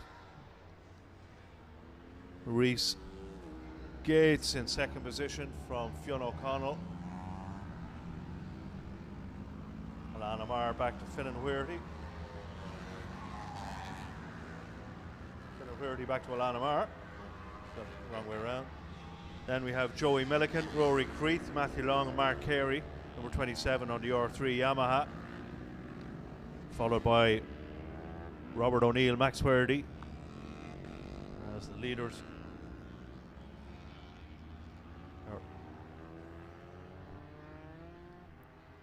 Ruben Sherman Boyd, good shot of Ruben, tackling turn 3.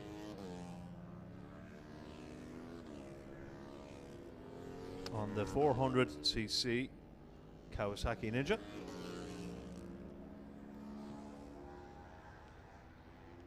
Now we see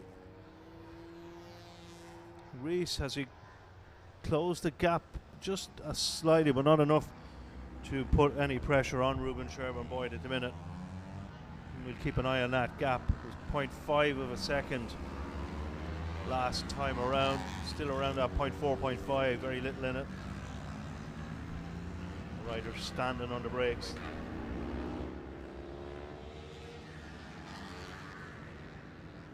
Lap 3 of 8.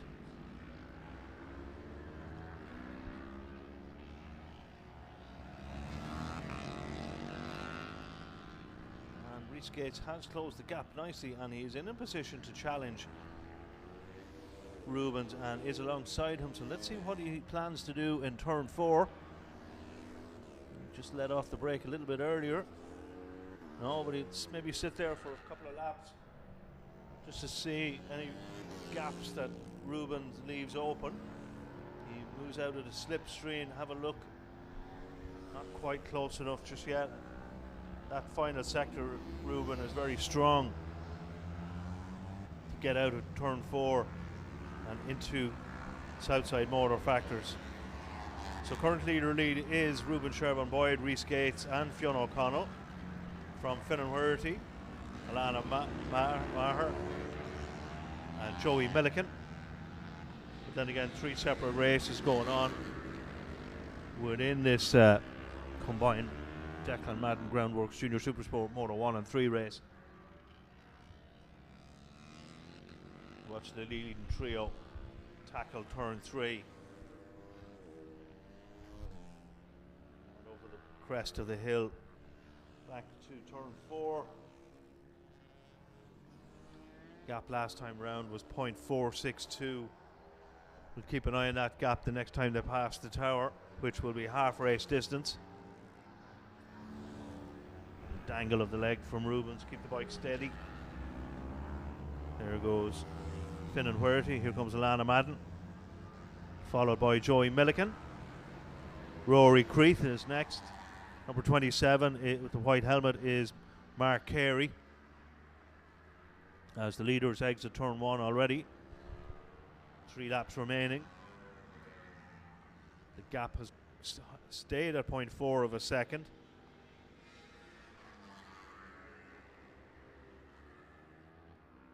But again, Reese is able to close the gap on the entry to turn 3. And we see a back marker already. And is that going to come into play? Who is that, Joe Crosset or Aoife Griffin? Aoife Griffin stays out of trouble and lets the riders safely through. And Joe Crosset just in shot there as Reese and leader Ruben Sherman-Boyd tackle Southside Motor Factors to complete their 6th lap.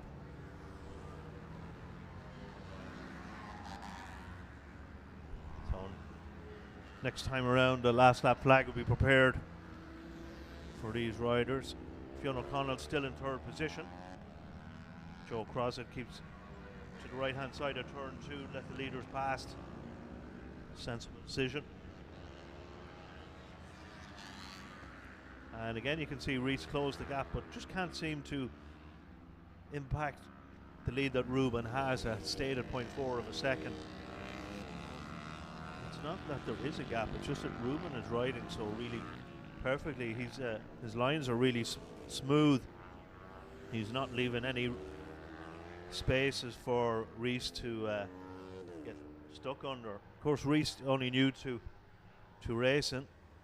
So a long way to go in his young career. Fastest lap of the race so far for Reese Gates, though, with a 1:02, so he might be new, but he's not green. Last lap flag being shown to the leaders, and Ruben has that gap still at 0.4 of a second. So any sort of mistake made and Reese will be able to pounce, but we haven't seen them over the previous 7 laps, so we can't expect to see any other from Ruben Sherman-Boyd. Don't forget the Reese Gates and Ruben fighting in the same championship, Junior Supersport. Finn and Weirty holding on to that 4th position from Alana Mard, Joey Milligan. As we watch the leaders come round turn 4, checker flag will be prepared and they are almost ready. The south side, Reese getting really tied up. We're going to have a bit of a drag race down the straight. I don't think it's going to be enough to break the toe of Ruben Sherman-Boyd, who is on his way to take his final victory of the weekend in Junior Supersport from Fionn O'Connell and Finn and Weirty. 4th position. Next up is Alana Marr. Then we should see Joey Milliken, which indeed we do. Next up should be Matthew Long, 961, takes the checkered flag. We are waiting on Mark Carey, 27, in 8th position. Robert O'Neill, 9th, number 125. Amanta Sigdinas is 10th, number 901.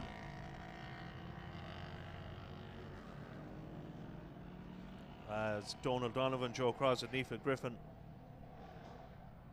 take the checker flag also. So that completes our Junior Supersport Moto 1 and Moto 3 action for the afternoon, and indeed until next July we will see these riders back on the track.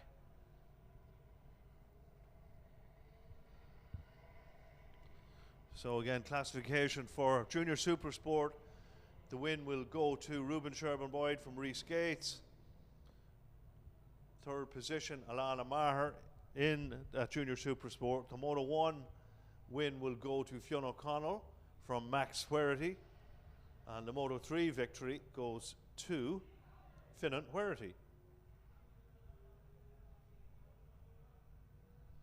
So our riders are making their way back to Parc Fermé, where they can step off and prepare for their podium presentation. Another excellent podium for Lana Marr. She'll be very happy going home this weekend. That must be 3 generations of Mars we've seen competing in Mondello. Certainly in my history books, that's what I can remember.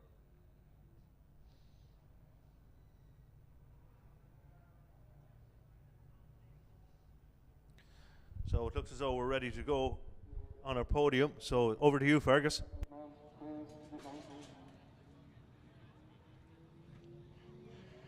Well, that's our final of our 3rd race today, which is unusual, but a lot of work for these junior Supersport and Moto 1 riders, doing 3 races in the one day.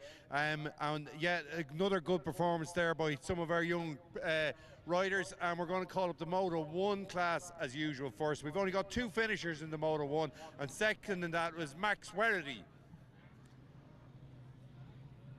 Was up here with us earlier, presenting awards. Now he's coming up to present his award, looks a bit confused. And Fionn O'Connell, winner once again. So we're going to give Max his award. Well done, Max. You were handing them out earlier, now you're getting them. Well done. And then we'll wait for Fionn to come up. Fionn, hop up there. Well done. Another win. I've no hands to shake with me there. Well done. Max, have you enjoyed your weekend? Yeah, I have. You've been out on all sorts of things, mini GPs and on the Moto 1. You're having a great time. Yeah, it's good, especially all the trophies I have now. So a win, first win, you can't beat that, can you? No, but again, I didn't know where I was. Oh, he's giving out about the pit board again. You need to get them sorted out. I will. You will. Good man, that's what I like to hear. Fionn, hop down there and talk to me. That's a good weekend for you in the end. Didn't start well with that crash on the start line in the first race, but a couple of wins now. Yeah, over the moon now, brought it back, and yeah, we're extending the lead in the championship and just doing our thing, working away. Okay, well done on another win. Well done to both of you. Great weekend for our Moto 1s. DM Groundworks Moto 1, top 2, Max Werrity and Fiona O'Connell. And we'll only 2 finishers in that one. And we're going to move on now to the DM Groundworks Junior Supersport. And in 3rd place in that is Alana Marr.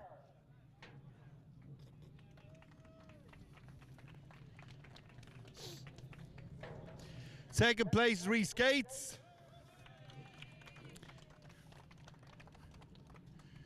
And their winner, Ruben Sherman Boyd. Well done, Alana. Well done, Rhys. Thanks very much.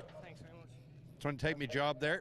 And back up on top of the podium. Well done once again to Ruben. Well done. So we're going to start 3rd place. Sorry, I'm confusing my cameraman here. Alana, 3rd place. I don't think you got the best of starts there, did you? Yeah, I kind of got sucked a bit. I was on the outside starting, and I think it's always a hard place.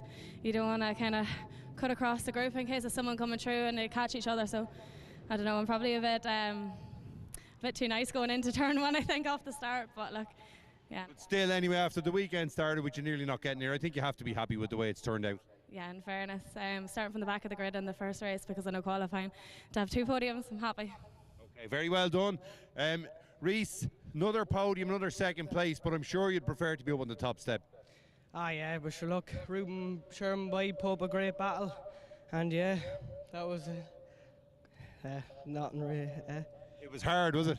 Yeah, it was very hard in fairness, and great weather and everything to fight against, and you have to thank the team, of course, Jim Halligan and all the people down there. Yeah, great big thanks to Jim and everything like that, and it wouldn't be here if it wasn't for them and my dad as well. Well done. You're having a great 4th season here in the Junior Supersport, so well done. Ruben, another win to add to your tally. Season's going well for you. Maybe not the domination you normally have at a weekend, but I'm sure you're happy with it anyway. Yeah, no, we got stuff sorted for the bike, and then couldn't really pull away because the 2nd race I didn't really get a chance to, take the coating off the tires because they were only new this weekend.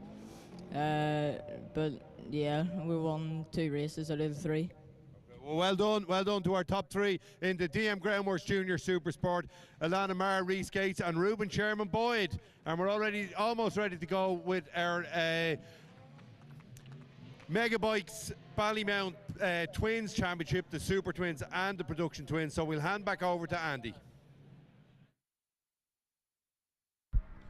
Thanks very much again, Fergus. We already have some track action already. We've probably numbed some of the noise of the podium celebrations with our final Megabikes Ballymount Super and Production Twin race of the afternoon. Already on their sighting lap as we prepare to get these combined races underway. 12 laps ahead for these Super Twin and Production Twin based outfits. And once they clear our field of vision, we will pull up our grids, but in a moment, for the moment, they are on their sighting laps. And once safely round, find our proper position on the grid, then they get 2 warm-up laps, and then we'll be underway. Lots of orange bibs being shown at the minute, which is healthy for the sport to see. Of the 170 entries that are in this weekend, so many of them are in their first year of racing in short circuits, and it's always a good healthy sight to see on the assessment days back in March that there's so much interest in taking up the two-wheeled sport. For now, we'll watch our grids form up. We've had 2 good races so far this weekend, and we're hoping for another cracker as we watch number 15, Will Roberts, pop up to his spot. Looks like he's on row 3. And the usual suspects should be along very shortly.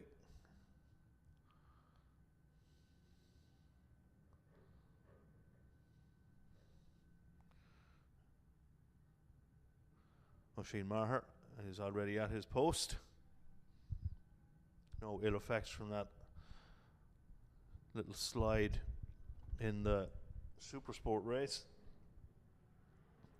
Michael Sweeney already on the grid, riding the Aprilia, but Moto 2 type fairing on that MSR 660 Aprilia Twin. Row 2 is already complete, so we are just waiting on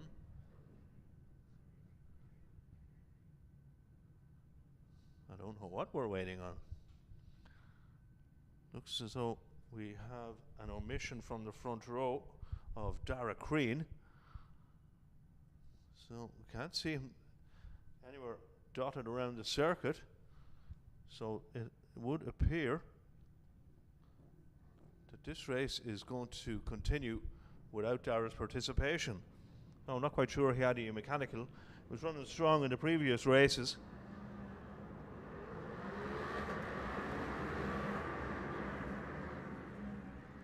But for the moment, his position on the grid will remain empty. Not quite sure. We haven't any information on why he is or on the grid. We can't see in the paddock whether he's packed up and ready for home. Long spin back to Tralee this evening. So confirmation of Oisin Maher on pole position. As we just mentioned, number 40 Dara Crean will not take part in this final Megabikes Ballymount Twins race. So first row is completed with Michael Sweeney from his fantastic performance in race 2.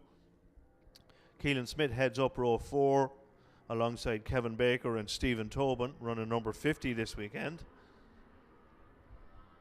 Jeff Quilter, production rider, is number 711, heads up row 3 from Mark McGowan and Will Roberts, number 15. Row 4 is Gavin Buckley, Ian Lynch and Michael Sheeran. Jason Whelan, number 280, is at top of row 5 for Michael Dunleavy and Des Butler, number 9. David Duffy, Mark Carey and Michael Murphy are in row 6. Mark Carey on the R7 Yamaha. Row 7 is David Broderick, Dwayne McCoy and Conor Maguire. Row 8, Michael McSweeney, Shane Carroll and Matthew Donoghue. Row 9, Adam Reardon, Conor Guigan and Shane Doran. Sean Leonard, number 34, heads up row 10 from Corey McDonnell and Sean Brawley. And to finish off, row 11, number 72, Adam Carey, also on an R7 Yamaha, ahead of Jack Mears.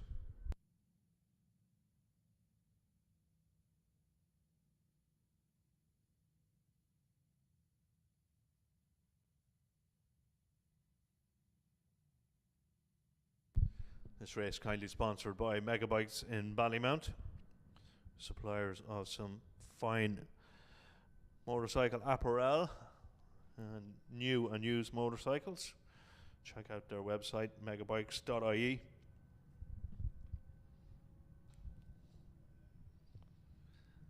Just noticed Sean Brawley at the back of this grid, so not expecting Sean to be at the back of the grid for long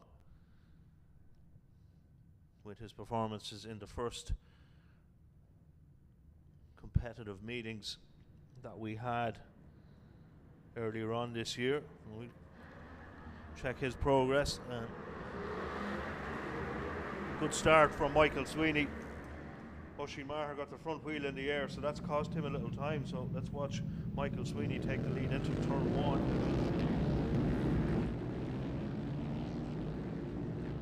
And it looks like Kevin Baker has made an excellent start into P3.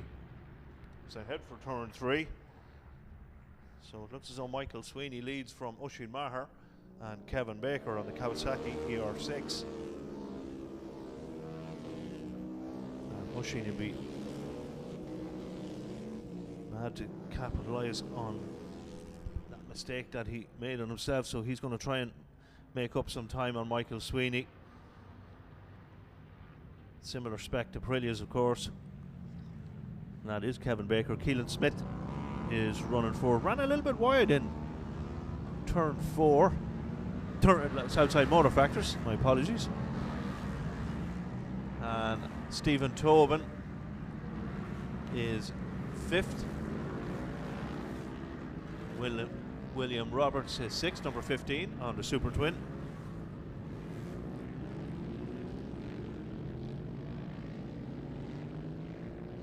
And we watch the leaders exit turn 1 to start their first flying lap.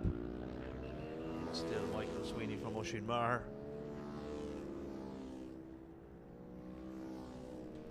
Great sunshine here, and we see waved yellow in turn 4, so there'll be no overtaking in that sector. So even if somebody did make an error or leave a gap, nothing you can do about it until those yellow flags are taken back in. You can of course close the gap, you just can't pass. Continue at race speed. Oisin has a look around the outside. Might want to sit there for a few minutes, learn a few more tricks from Michael Sweeney, his mentor. He's already beaten him once today. He'll fancy another pop at the champion, because there's nothing between them at the moment. Gap of 1.4 seconds already open between the battle for first and second to third place Kevin Baker. However, Keelan Smith is up into 4th from Stephen Tobin. Stephen on his ER6 Kawasaki as well. And still keep an eye on the leaders here. Michael Sweeney out of the S's into Southside Motor Factors, and keeps that bike straight and upright. No gap for Oisin at the moment. Oisin probably happy to sit there with 10 laps remaining in this Megabikes Ballymount race. No sense of urgency with anybody all over the back of him. Still having a look on the inside. Can he make it? No, not just enough space at the moment. But it's a long way back to Kevin Baker in 3rd. So no sense of urgency to do anything too rash. He won't want to make a mistake like he did in the Supersport race. Happy to sit there for a few more minutes, see what pans out. Fastest lap of the race at the moment for Oisin Maher, so pace is certainly not an issue for the number 5 Aprilia mounted rider. Might want to exploit maybe some of the late braking manoeuvres. Looks up the inside of Southside Motor Fractors, does find a gap. He will run ever so slightly wide. See if Michael Sweeney has any power advantage down the straight. Both riders, of course, on Aprilias, 660 parallel twin. And a yellow, we see number 215, and that is David Duffy, who has retired coming out of turn 1. Rider completely okay under the safeful eyes of Jay Murray. Thanks very much, Jay, for getting that dealt with so quickly. We turn our attention back to the leaders. Sean Leonard just passes Southside Motor Fractors. That is the battle for mid-pack, as our leaders are already in Southside Motor Fractors, and it's still Oisin in the lead from Mick Sweeney. And the fastest lap still with Oisin, a 56.7, but very little between these two similarly spec'd machines and riders. A 56.752 for Michael Sweeney on that last lap. And just confirmation of the fastest lap, 56.565 from Oisin Maher, as they head back out to turn 3.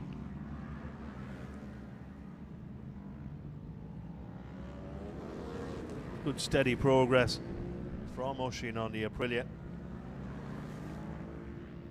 Was a little bit wide on turn 4, but not enough for Michael Sweeney to make a lunge on.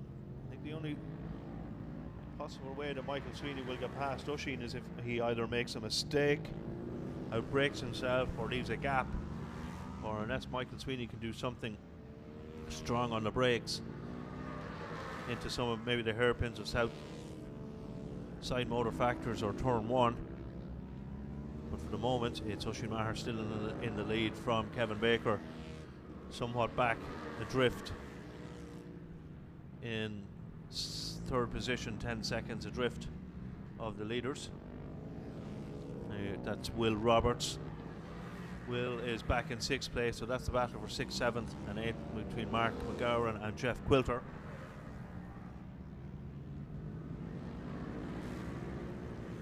Will from County Cork started out in production twin racing, but has made the jump to Super Twins.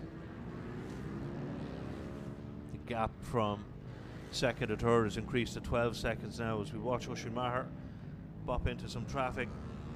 Michael Sweeney gets caught up in that. That's going to cost him a lot of time as he looks over his shoulder, just to let the rider know that he's impeded his progress into that lead that Oisin Maher has. Still 5 laps to go. It's not ideal to have back markers making their presence felt at this early stage of the race, but only 60% of the race complete. You would think that perhaps the introduction of perhaps the blue flag could be implemented for some of these races going down the line if championships were at stake, in the interest of safety also. Well, we look back to our leaders who are on lap 5, lap 8 of 12, 5 laps remaining.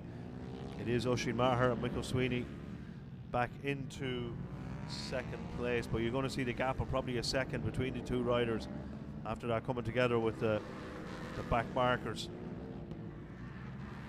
It's only half a second, so Mick Sweeney's had made great inroads, and it's still the fastest lap of Oisin Maher on lap 6 with a 56.3 as they take turn 2 with 4 laps remaining.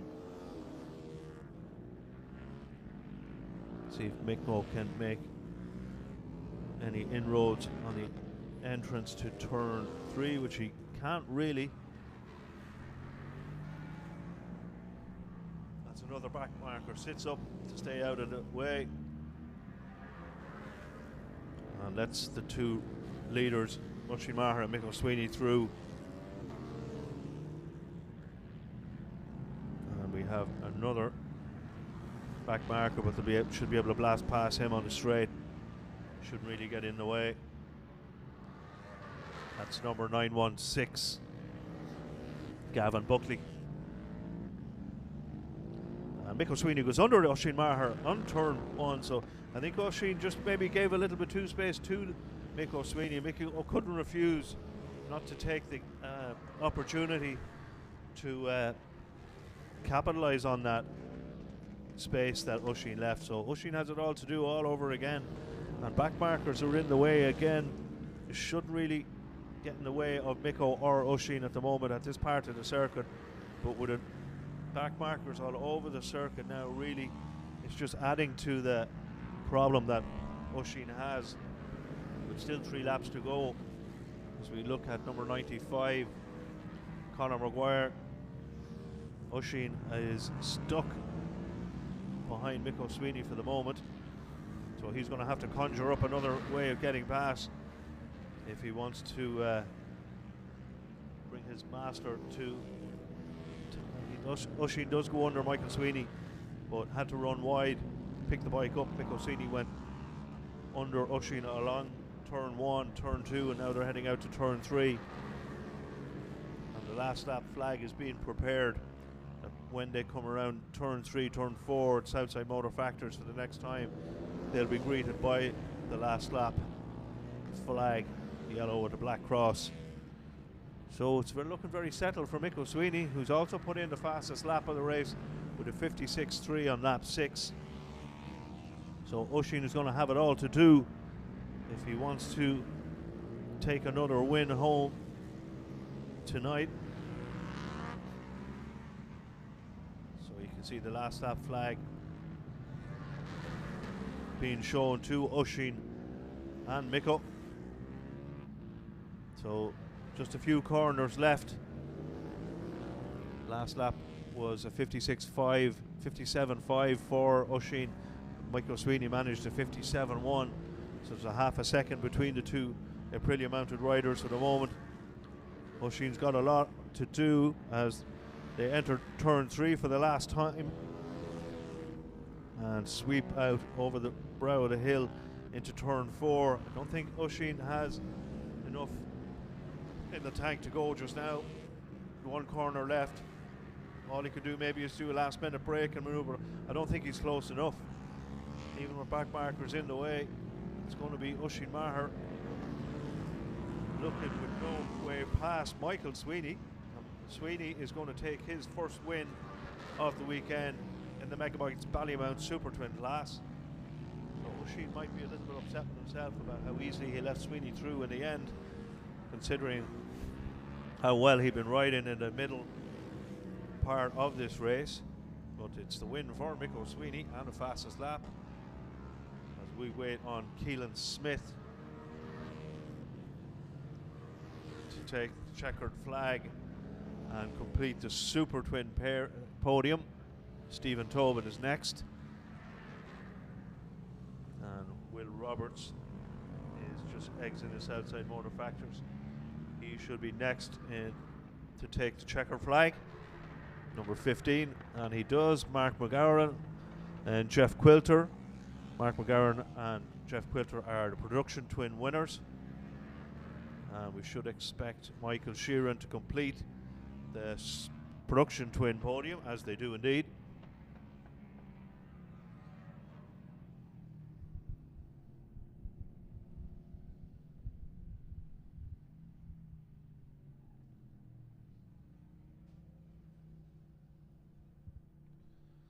So just confirmation on your screen there that the win in the Super Twins does go to Michael Sweeney from Oisin Maher and Keelan Smith. Production twin victory for Mark McGowan, Jeff Quilter and Michael Sheeran.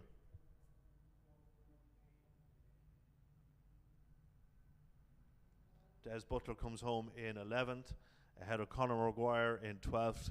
Conor McGuigan was 13th, David Broderick 14th, Dwayne McCoy 15th, Gavin Buckley 16th.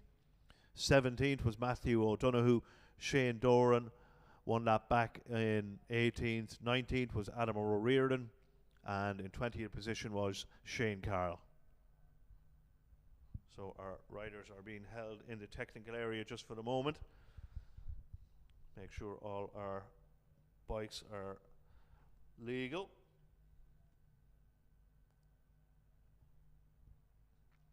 As the MCI technical scrutineering team complete their checks.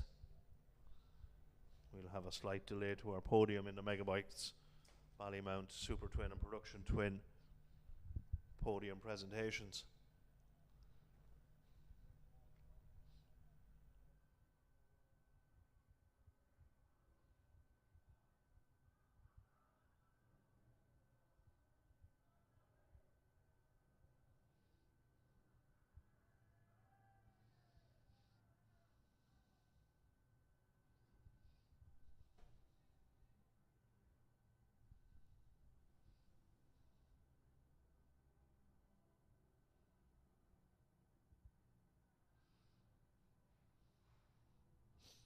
So we have some good discussions going on between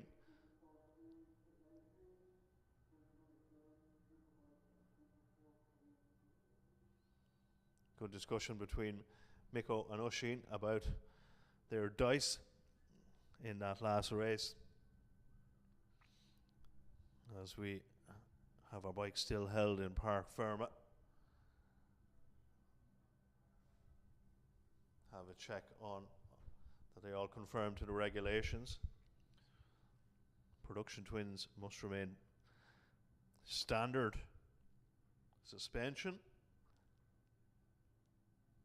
standard fuel injection systems also.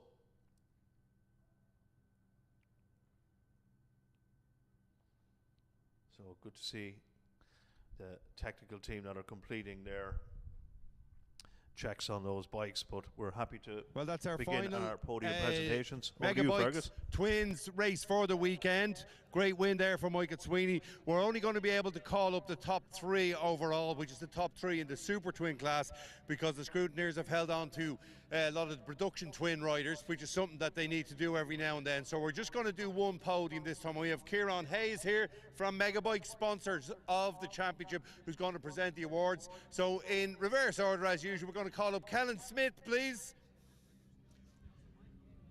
Callan should be with us. He was in Park Ferme. I hope he's come running out now of Park Ferme to come and see us. Yeah, here he comes. So Callan Smith is up first. Well done to Callan. And once he's up there, if he just stands there, and then we'll get Kieran to present the trophies all together. So just stand up on number 3. It's at this end, Callan. And then in second place, Oisin Maher. And our winner, Michael Sweeney.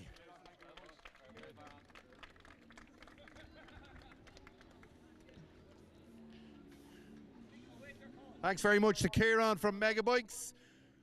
Megabikes Dublin and Ballymount. Anything you're looking for in your for your motorcycle or brand new motorcycles, and of course they're involved with a lot of these riders, because a lot of these riders now, come on Mick Sweeney, up you come. All of these riders are on actually our top 3 are on Aprilia SV650 or 660s. Sorry, Aprilia 660s, and Kieran would be one of the main people bringing them into the country. So well done to Kieran, thank you very much. Said he doesn't want to be on camera, so we let him go and we'll have a word with Kellen. Kellen, you look surprised you're on the podium. Yeah, I'm very surprised. Yeah, it's a good result for today considering the riders that are here. It is very good to stand up here with Oisin Maher and Mick Sweeney, isn't it? Yeah, it's great. Yeah, I had a good battle with Stephen Tobin as well there for this. So you're mixing in some fancy company now, aren't you? Yeah, not too bad, yeah. All right, thanks very much, Ken. Oisin, we're going to go through this quick because we've a they're about to go with the Superbike B race, so we don't want to hold them up. Good man, Oisin, get the sponsors in there. Second place, Mick put up a good fight. He did, yeah, fair play to him. You pushed him hard. He had to go like very, very quick times in order to keep ahead of you. We've been going back and forth there for a while about this lap record and him beating me, but I tried my best. But sure, look, it was great crack though. No, it's good. I learned a lot off him as well, and he's great to help me out. I'm sure when we get back now, he'll tell me a few things I can improve on. So yeah, no, and I wish him the best of luck next week in the Southern 100 as well. So what lap time was done? You don't expect me to know that off the top of my head now, do you? 55. Oh, I've no words, Fergus. Is this last round? No, it was a 56. Don't mind him. He told me to tell you that. That's fair enough. So thanks to everyone who helped out, though. The old AKR team, my dad, my brother, my girlfriend Sive, Kieran from Megabikes, just everyone, Mikko as well, of course, for beating me. Thanks, Mikko. Yeah, that's it then. Yourselves and Can Mick have a word now, can he? Yeah, that's it. Right, Mick, hop down. Fair play to you, Mick. 3 bikes this weekend, although you didn't go out yesterday to save yourself a bit for today, but Superbike, Supersport, and a bike that you've won a lot of races around here on Twins. You've won a lot of races in Twins. Bit of a specialty for you on this track, and but hard to beat this young man, isn't it? Oh, definitely. I knew coming into this weekend, I was winding him up the last time here, so I'm going to bring me twin the next time down here for the crack, and just to have a bit of crack with him. And I ended up bringing it. We said, do you know, I'll bring the 3 of them, give them room before I go to the Southern 100 next week. So we just followed him yesterday. I think it was yesterday, Friday. Friday I followed him on the track down. I was watching what he was doing. I said, right, sure, we'll race and we'll have a bit of crack. So I was winding him up thinking I was going to beat him, but honestly I didn't think I was going to beat him. The young lad is a fantastic rider, riding really well. Like him and young Kevin Keys as well. They're the 2 boys coming up, you know what I mean? But he's a class act. Class act. As are you, Mick. But sure, look it. I give it my best. Well done to everybody, and everybody who's made it over here for the Megabikes Super Twins podium. Pity we couldn't do a production twin podium, but we couldn't get the riders out of the holding area in time. So thanks to our top 3 there in the Megabikes Super Twins, and we have to hand over now to Andy for the final B race of the weekend.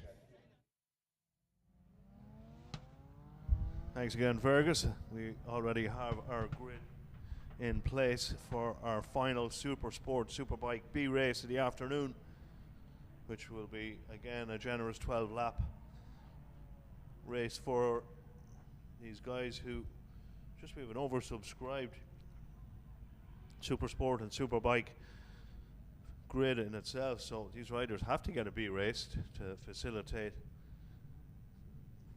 their entry, and they are just about to head out on their sighting laps. Once they disappear from earshot, we will pull up a grid. For the moment, we let them disappear into the heat haze. Thankfully, we have a heat haze. So row 1 is Anthony Willis from Robbie McGarren, number 76. John Byrne on the Honda Fireblade, number 20, is on row 1, P3. Row 2 comprises of Albert Pender, Ronan Cosgrave and Niall Monaghan.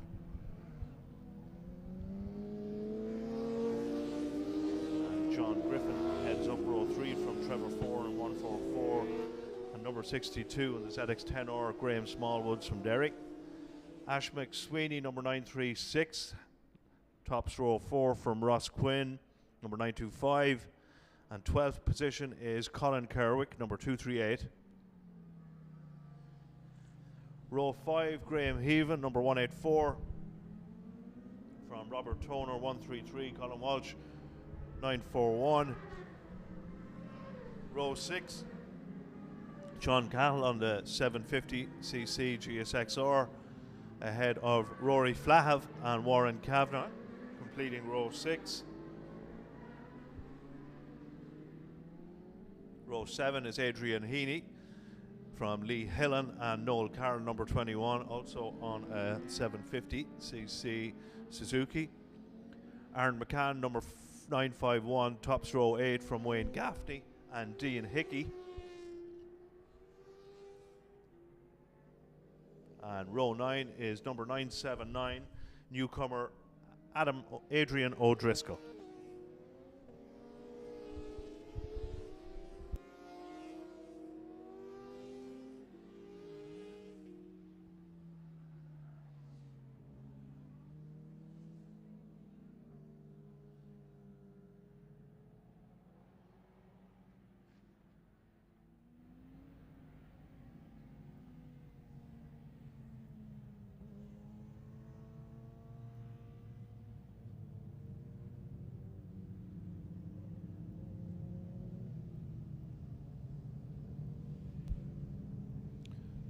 Good shots of our grids starting to form. All of our riders are completely through Southside Motor Factors, and we'll roll up to their positions thanks to the grid staff again.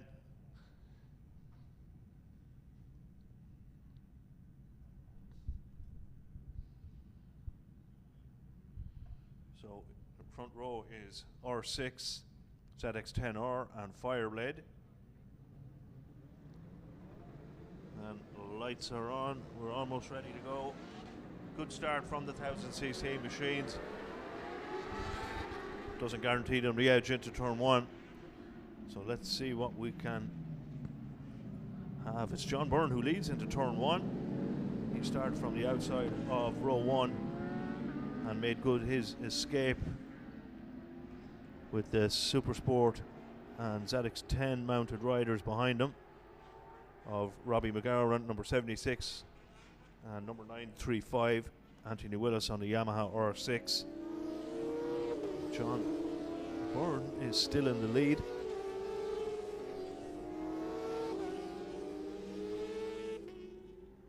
And as he leads turn 4, Anthony Willis on the blue R6. Going to put him under pressure. Anthony Willis had a great race 2 in this B race, and he'll want to build on the success of that. John Byrne has the fastest lap at the minute. The only one doing 103s. Anthony Willis put in a 104.1, but we're still on his case, and had a look around the outside turn 2, see if we could get the drive or even stay with the drive of the 1000cc Fireblade of John Byrne, and closes in turn 3. Has a look around the outside. This is a double apex, so he may get strong drive out, which give him the advantage into turn 4 as he moves across the circuit. Tries the outside of turn 4 to get a run out of the S's, but he'll have a strong braking advantage on these bigger capacity machines, you would think, on the entry to Southside Motor Factors. But no, doesn't like the look just yet. But with only one of 12 laps completed, he's got plenty of time. It was in the background. There is a battle somewhat back, 1.3 seconds. Ronan Cosgrave, 903, who's come from the second row to currently have his position 3. The fastest lap of the race so far has gone to Albert Pender, who's currently back and forth, but he won't be there for much longer if he keeps that pace up. As we see 4 riders in the 59s, John Byrne, Anthony Willis and Ronan Cosgrave. Fastest lap, as we said, for Albert Pender at the moment on the R6. Well, it's John Byrne who still leads on the road.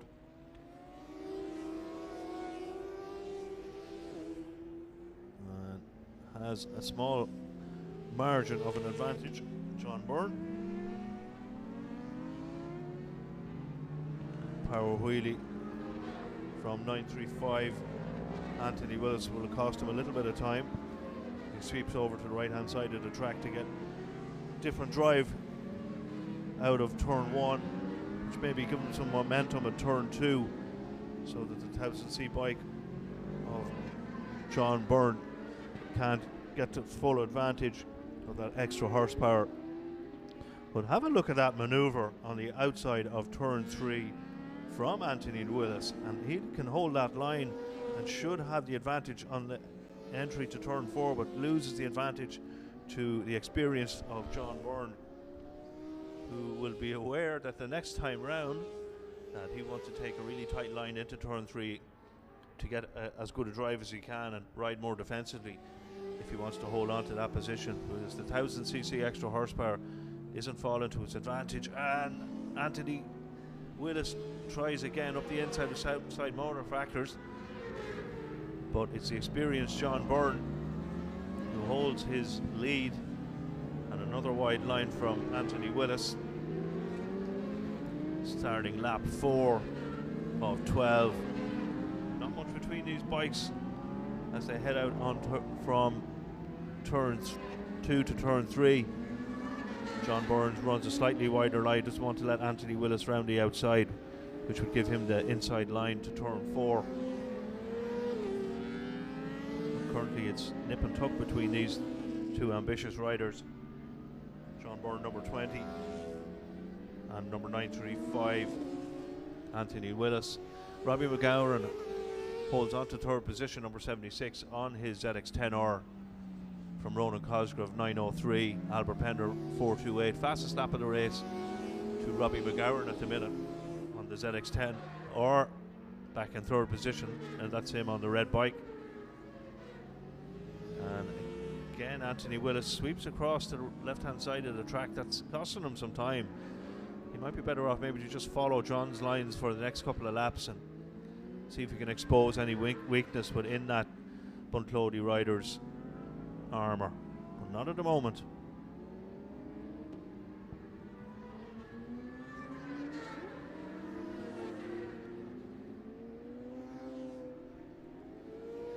Watching shots there, Ronan Cosgrove and Albert Pender, 4th and 5th. Graham Smallwood, number 62, the ZX10R, as the leaders are already into Southside Motor Factors. Still John Byrne, who leads from Albert Pender. Anthony Willis, number 935. Albert Pender is back in 5th position. Fastest lap of the race so far still goes to Robbie McGowan. As we watched footage of John Byrne and Anthony Willis, Robbie McGowan has a 2.6 second gap back to the leaders. We keep an eye on that gap, see has it changed much from the previous laps. But as John Byrne and Anthony Willis play cat and mouse with each other, that will feed into the advantage of Robbie McGowan. Currently it's John Byrne who's playing his cards right, and the Honda Fireblade against the R6 of Anthony Willis, sitting in the shadows for the moment. Not going to outdrag that Fireblade down the straight, so he may try and find an alternative method through. And again he sweeps to the left hand side of the circle, which is costing him a lot of time on the exit. These corner areas should be the place where the R6 should be holding the advantage to the less agile Honda Fireblade. The gap from third place gone to 3.8. So Robbie McGowan last time out did a 1 minute. Fastest lap of that race so far is with Anthony Willis on that last lap, 7 with a 58.7. But he's having to use that lap speed to just eat back into the advantage that John Byrne has at the moment, using the extra horsepower of the Honda Fireblade against the Yamaha R6 of Anthony Willis.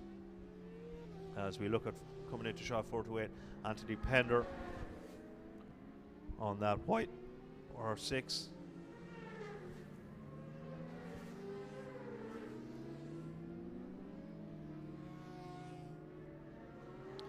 Um,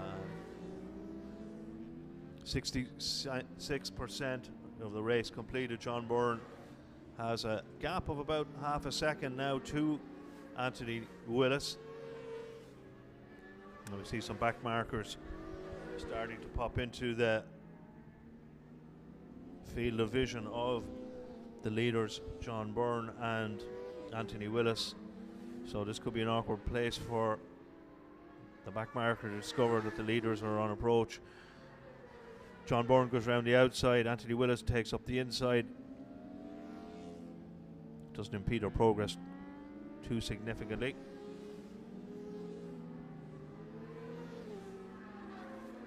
That was Wayne Gaffney on the blue R1. Shot. Slow rider here in the way of turn 1. That's going to allow Anthony Willis to close up on John Byrne. There's a yellow flag being waved at Southside Motor Factors, so if that's not cleared up by the time John Byrne and Anthony Willis get back in with the flags being waved, which it is still being waved. There'll be no passing in that last sector.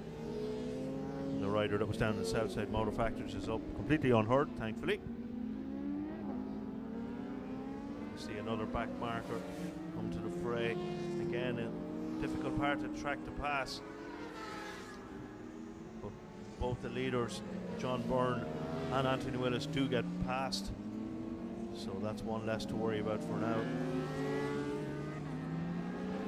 So let's have a look. That lap time is obviously going to have suffered with the slower riders in the way. And Anthony Willis does get up the inside of John Byrne, and he has 2 laps to make that pass count and hold on to it.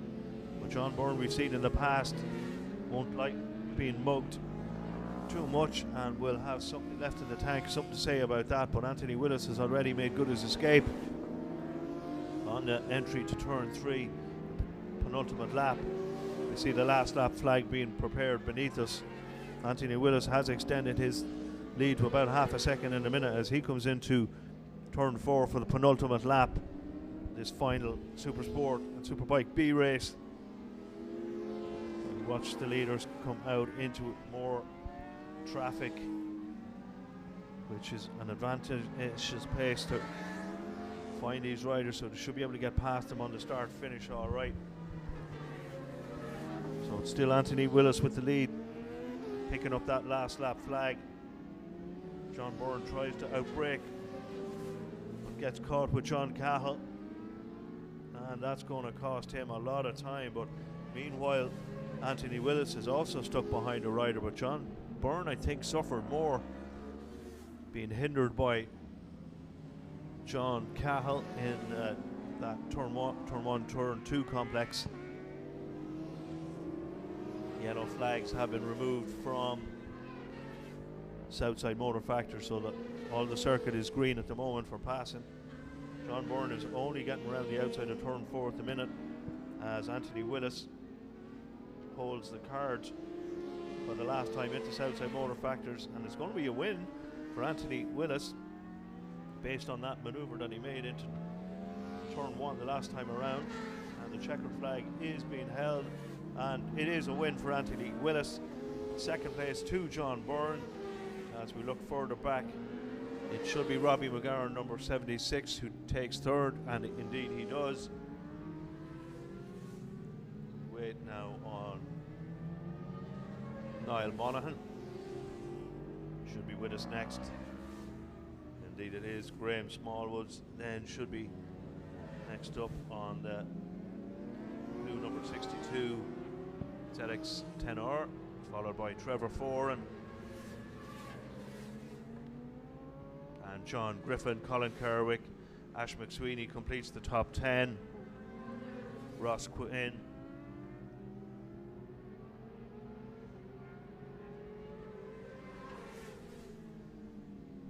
and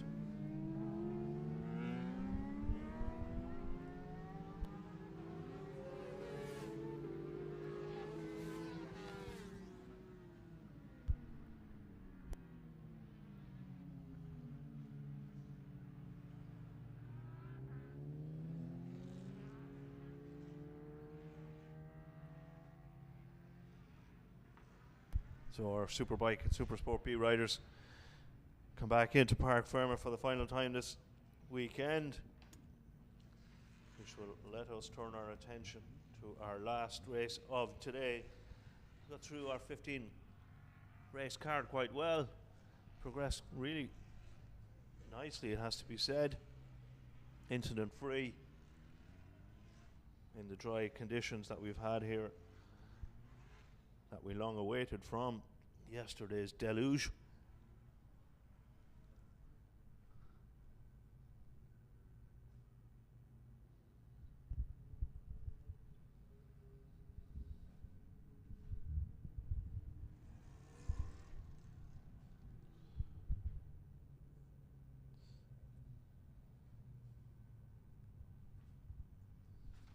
So we have a revised grid for our final Principal Insurance Superbike race of the afternoon,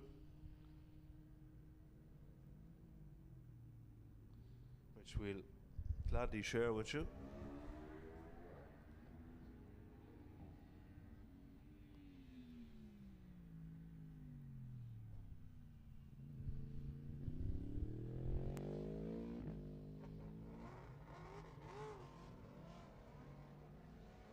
So that looks like Carl McGahan, who's already on his way.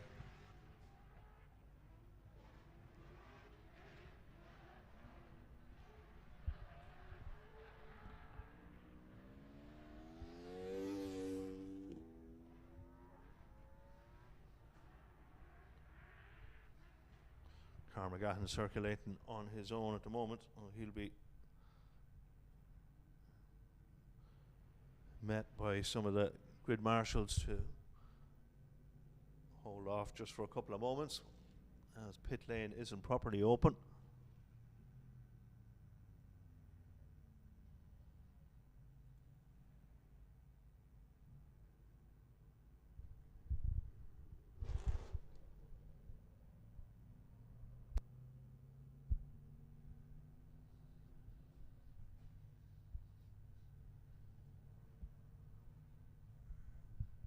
Riders starting to form on pit lane ahead of 2 sighting laps.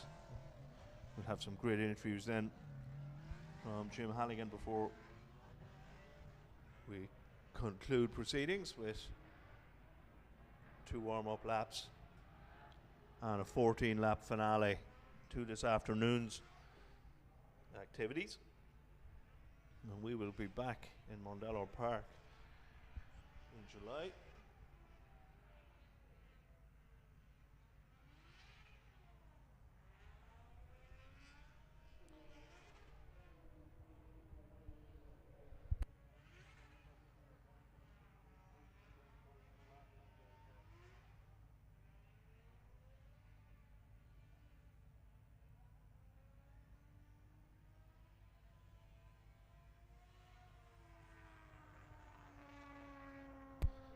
And our July dates for the Principal Insurance Masters are July 27th and 28th. And from that point, we will have the luxury of the international circuit. So that will add more fuel to the fire in terms of getting track time. We'll have the extended corners of the international circuit next time out. Give the new riders the experience of the full of the international circuit. That's something to look forward to. Again, that's July 27th and 28th, so put that in your diaries.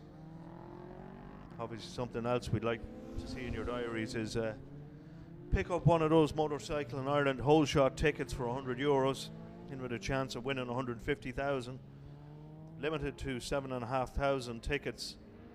There'll also be 5 prizes of €10,000, but the real winner will be successfully supporting the Motorcycle Ireland's campaign to ensure that we have racing for 2025 and onwards from there on in. So please, if you can, or get a syndicate together, and either way we need as much €100 tickets sold as we can to ensure that we have our racing set up for 2025 motocross trials, hill climbs, our short circuits here, everything. It's really important that we have all our boxes ticked before we go down the road of picking up insurance.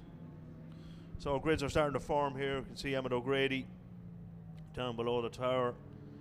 Many riders still trying to head out. I think we're all ready to go with some grid conversation. So let's hand you over to Jim Halligan and see what information he can glean for us. And over to you, Jim. Welcome to the final Superbike race of the Principal Insurance Mondello Masters.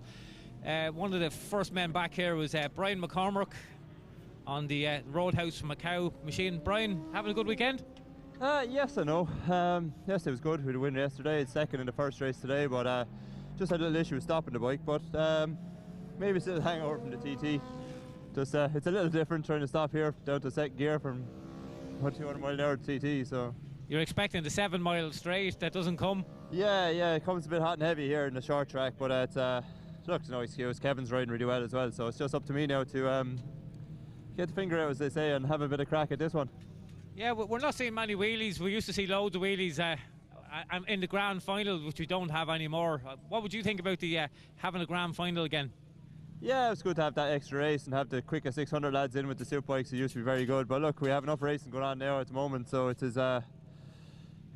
enough for all of us, I think. But yeah, well, look, we'll hopefully put on a good show here now. There should be four or five lads in the mix, so it should be a bit of crack.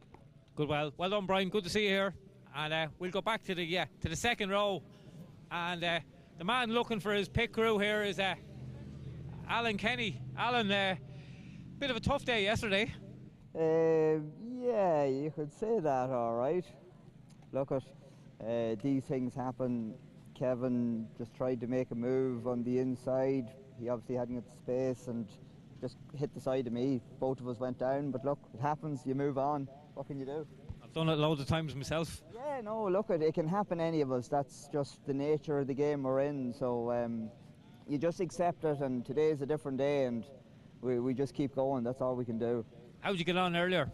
So look, I was on pole because obviously I had set the fastest lap yesterday in the wet, but with the run that I've been having lately, confidence just wouldn't have been as high. So to be honest, I was happy to finish third. I needed to get a finish after all this crashing. Yeah, it's not like it, in fairness. I know, yeah. Well, look, we had bent triple clamps, so as far as I know, that's caused 2 crashes here in Mondello. So. What can you do? One of these things. Well, we're glad to see you here, and we're delighted. You always put on a great show for the lads. Yeah, I know. Look, we'd always give it. We always give it our all, anyway, regardless. Well done. Good to see you here. And we'll have a quick word with our pole man. We're probably down to our last few minutes. Kevin, big smiles. Good weekend so far. Yeah, it's been good. First, second, and third in the Supersport race. Crash yesterday in a big bike. Win this morning, so be lovely to finish off with a double.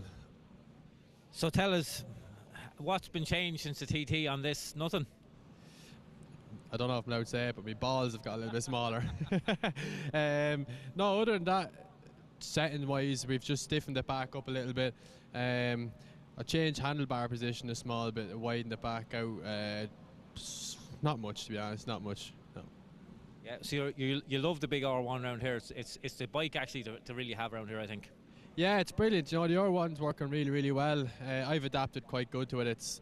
To me, I've ridden a different big bike before. It didn't suit me, and I was quite sketchy about moving onto a big bike, wondering if it'd ever suit me. But I really, really enjoyed the R1. Quite similar to a Supersport bike, but it's hard to knock out Brian and Emmett on the Fireblades. When Brian has that beamer hooked up, he's a big challenge. Well, great to see you up here, and hopefully see you on the top step. Cheers, thanks, Jim. And back to Andy in the tower. Thanks a million, Jim.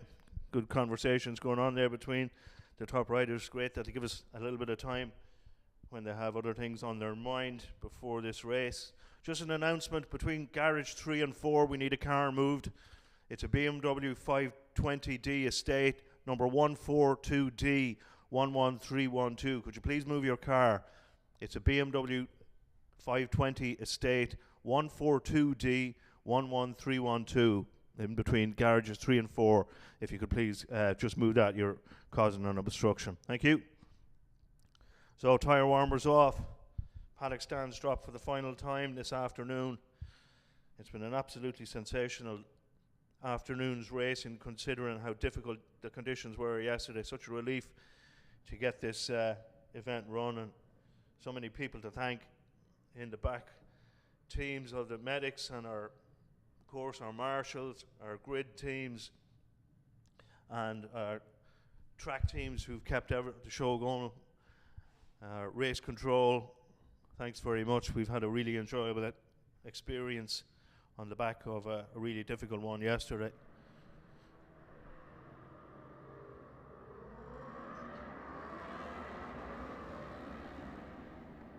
So we'll pull up our grid once we get these riders around the back of the circuit. Thanks to all our viewers who tuned in. We hope you enjoyed the coverage and the commentary for the afternoon.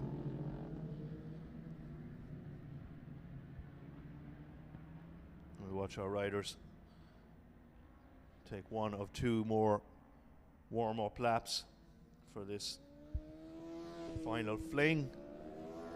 And you can see on your screens there confirmation that on pole position is Kevin Keyes on the Darracor R1M, ahead of Brian McCormick on the FHO Racing by Macau Roadhouse BMW M1000 RR. Emmett O'Grady is in third position, completing row 1. Row 2 on the TMR cars R1 is Alan Kenny. The MJR Racing BMW S1000 and Mick O'Sweeney in the middle of row 2. Andrew Weirty also on a BMW S1000 leads row 2. On row 3, Karen McGahan, Darren Tierney and Shane Conley. Row 4 is Declan Madden, Jack O'Grady 157 and Shawnee Smith number 13. Row 5 is also the Darracor sister bike to Kevin Keyes, Kevin Madigan number 147, Ronan Waters 1451, Davin Casey on the GSXR 1000 888. Row 6 is Marius Kopka, Paul McLaughlin and Ian Huerty. And finally row 7, Wayne Tobin number 952 and Almantis Monvillas also breaks into the Superbike main race. So that's your grid for this final Superbike activity for the afternoon and weekend. Hard one to call. A lot of guys have stepped up to the plate, and there's a lot of experience on this grid. With 14 laps ahead of us, if I was a betting man, I wouldn't go too far from Kevin Keyes or Brian McCormick, but for the moment I'll keep my money firmly in my pocket. Alan Kenny will be waiting in the wings. Good to catch up with Alan at lunchtime as well. And we are just waiting on a green flag from the back of the grid, which we have, so we'll be ready to go racing any moment now. Keep your eye on that red light under the M-Town Bridge. As soon as that goes out, riders away. That's the sound of a lot of horsepower. Brian McCormick is the best on the brakes into turn 1 for the start of this 14 lapper, and let's see what he can do on his own with clear track in front of him. He does make good his escape.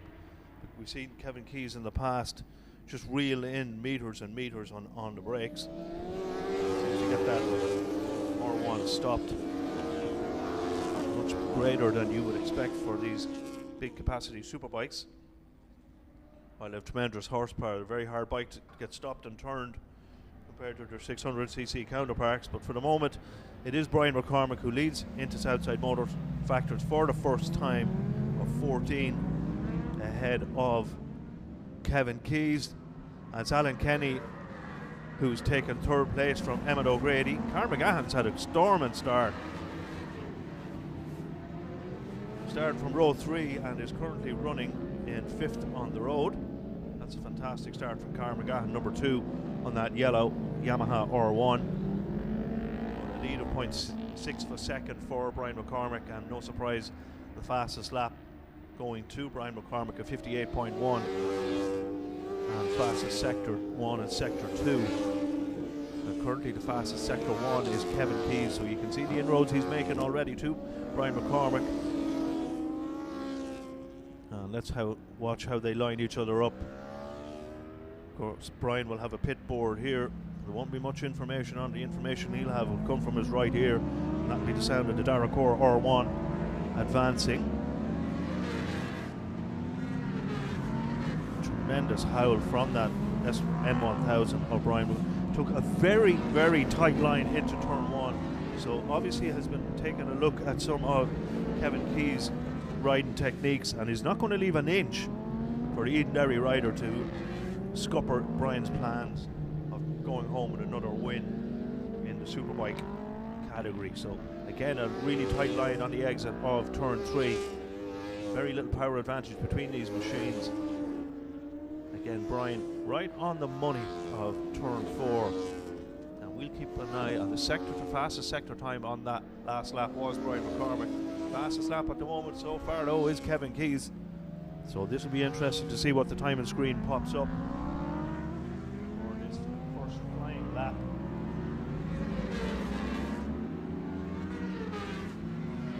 we look back shot, that's Karen McGahan, Shane Conley, and Adrian Weirty, number 39.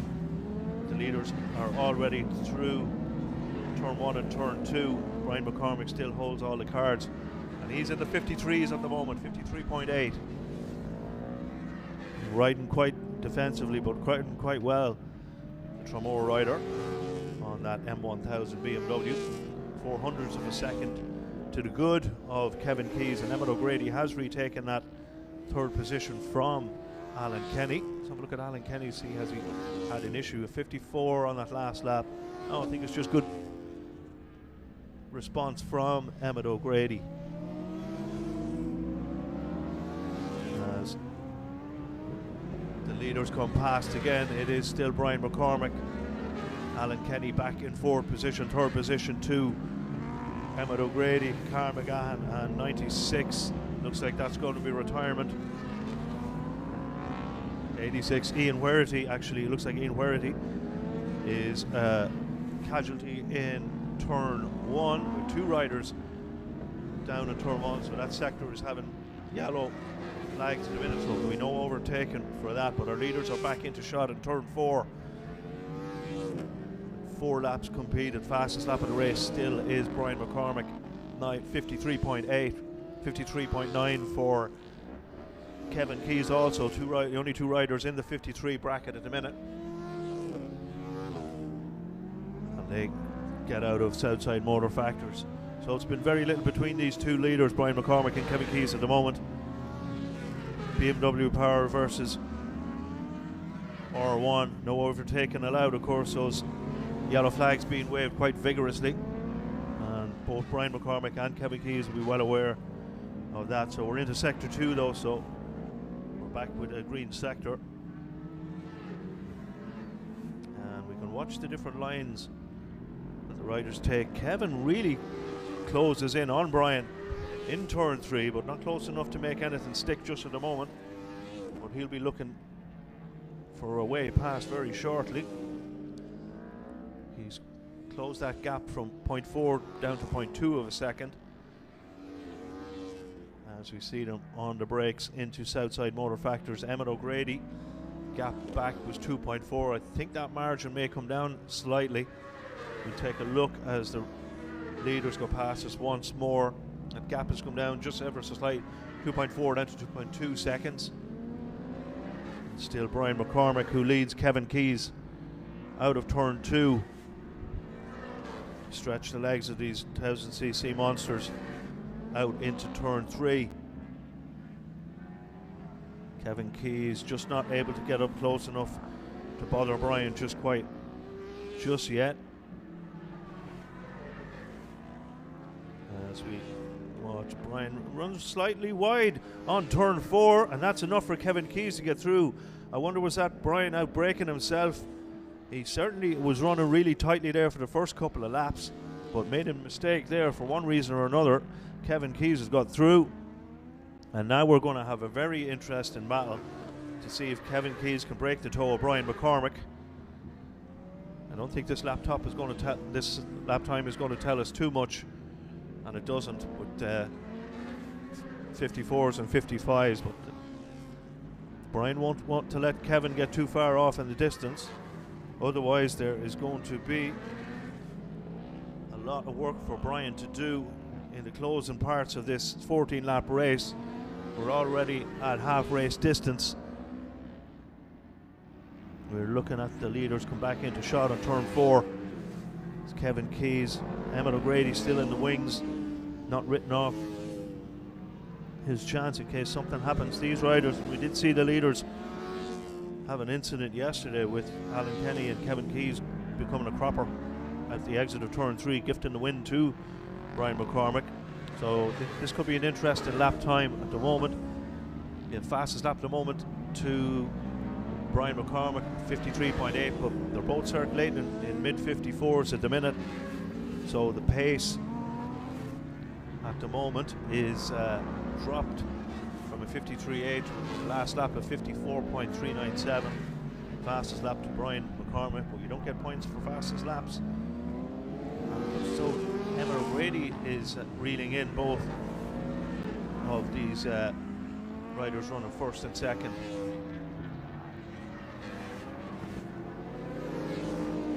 Fastest sector there goes to Emmett O'Grady, so he is indeed close, and that gap is down to 1.4 seconds from first to third.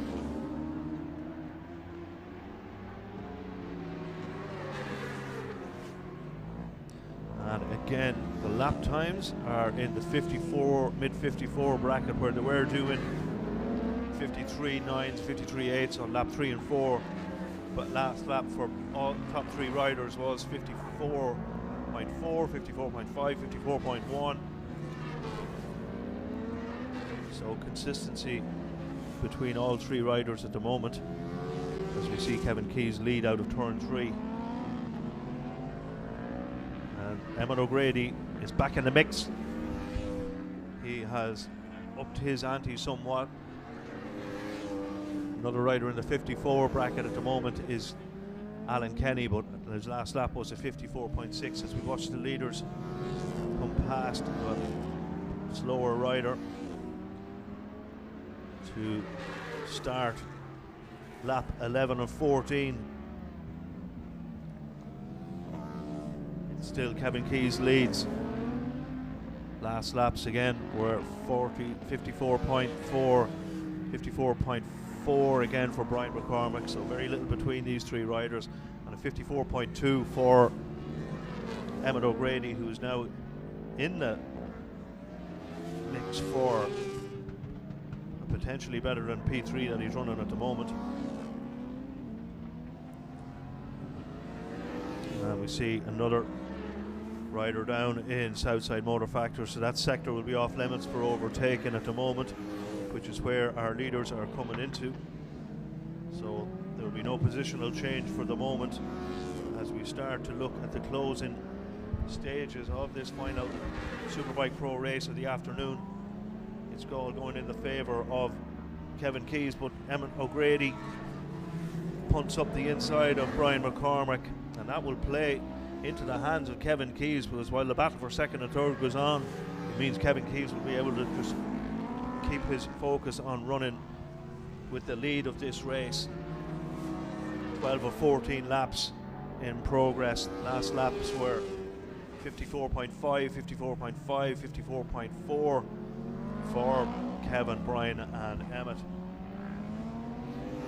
And we yellow flags from last sector are gone and taken in, so we can have overtakes, but at the moment Kevin Keyes has a margin of about 3 or 4 bike lengths and a back marker in the way, so he should pull over to the left, which he duly does, and that is going to cause Brian McCormick no problems, but he seems to have held on to that third position and not made any inroads to the second position that Emmett O'Grady has.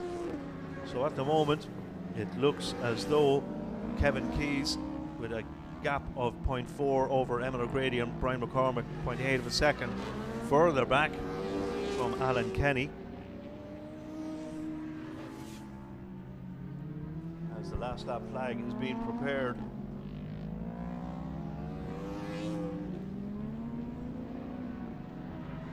We'll watch Kevin Keyes come out of the S's. He's going to see a pit board that is going to tell him that next on the list to check for is going to be Emmett O'Grady on the VTL tag Honda Fireblade. The last lap flag has gone out.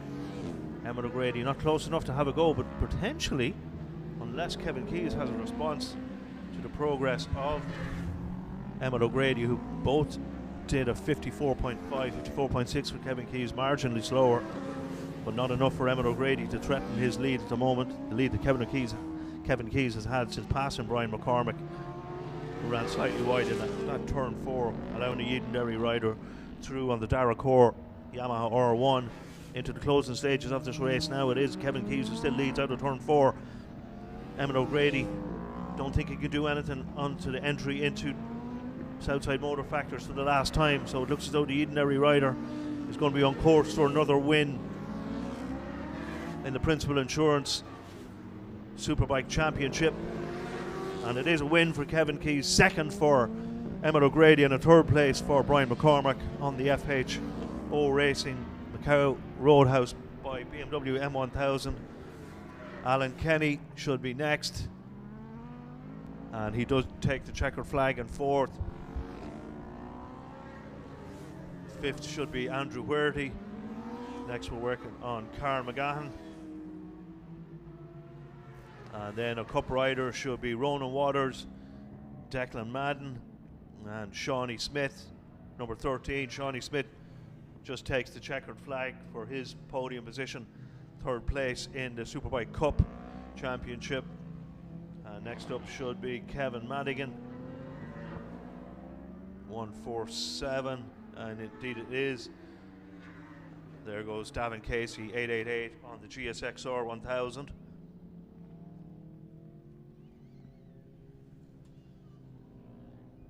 And that is the last of your riders through the checkered flag. So that is on your screen now, confirming a win for the Darracor R1 rider of Kevin Keys. Second place, Emmett O'Grady on the VTL tag Honda Fireblade. And third place for Brian McCormack on the FHO Racing Macau Roadhouse BMW M1000RR. Your cup winners are number 151 Ronan Waters, 833 Declan Madden, and number 13 Shawnee Smith. And they are your two podiums for our last race of this afternoon. Very shortly we'll hand you over to Fergus Brennan for the last time. Before we go, we'd like to thank everybody who's made this weekend such a success. Thanks for tuning in. Thanks to all our medics. Thanks to all our volunteers. Thanks to our marshals who stood bravely on the banks yesterday in that dreadful rain. Thanks to all our officials, timekeepers, and race control who bringing our program back in yesterday when we had so much going against us. It was a very difficult day, but we managed to pull it off. So thanks to all of that, and we will see you all back here on the 27th and 28th of July for rounds 10, 11 and 12 of the Principal Insurance Masters. And with that, we thank you for your time. I hope you enjoyed the commentary. So for myself, Andy Quinn, we will talk to you again next month at the July Masters. And for the last time this afternoon, we'll hand you over to our podium presentations. And we're ready to go with our Pro and Cup riders in situ for the last time. Thanks, Fergus Brennan. All the best. Signing off. Thanks, Andy. Thanks, Andy, for everything today. We're finished up now. We just got the podium to do one last podium for our Superbike final Principal Insurance Superbike race of the weekend. And as usual, we're going to start with the Cup class. And in third place in the Cup class is Shawnee Smith. Well, since we had Sean up here, so Sean, if you can make your way up, please. Sean Smith.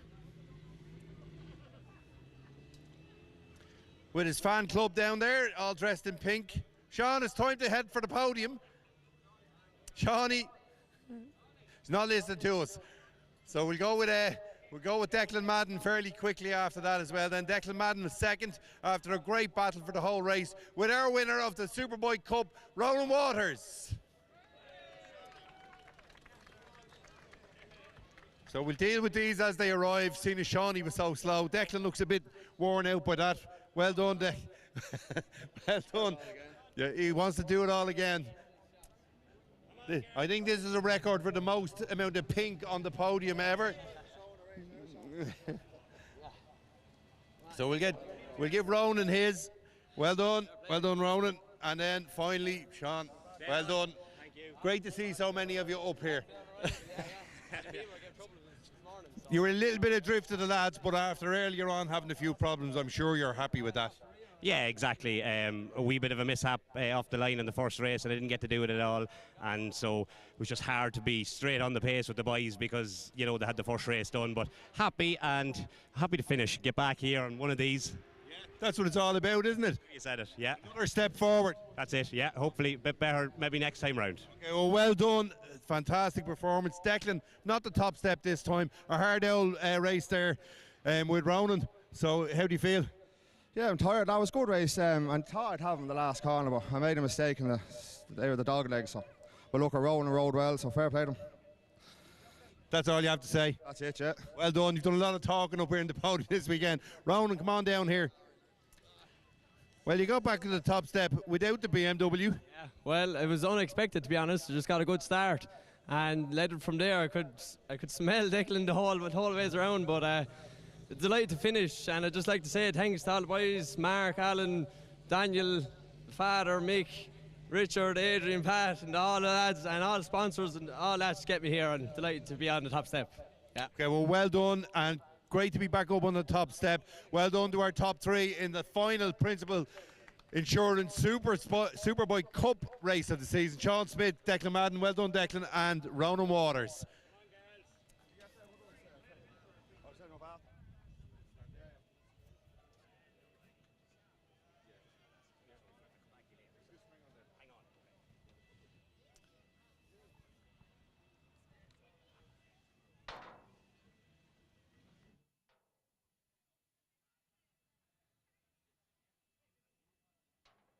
And now for our final podium of the day, the last Superbike race of the weekend. For another great race, great battle between our top three. And in third place, it's Brian McCormack.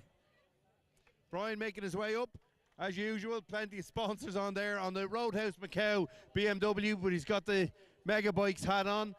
Dunlop hat, Global Robots on the front. Takes a lot to keep this all going, doesn't it, Brian? In second place then we have Emmett O'Grady.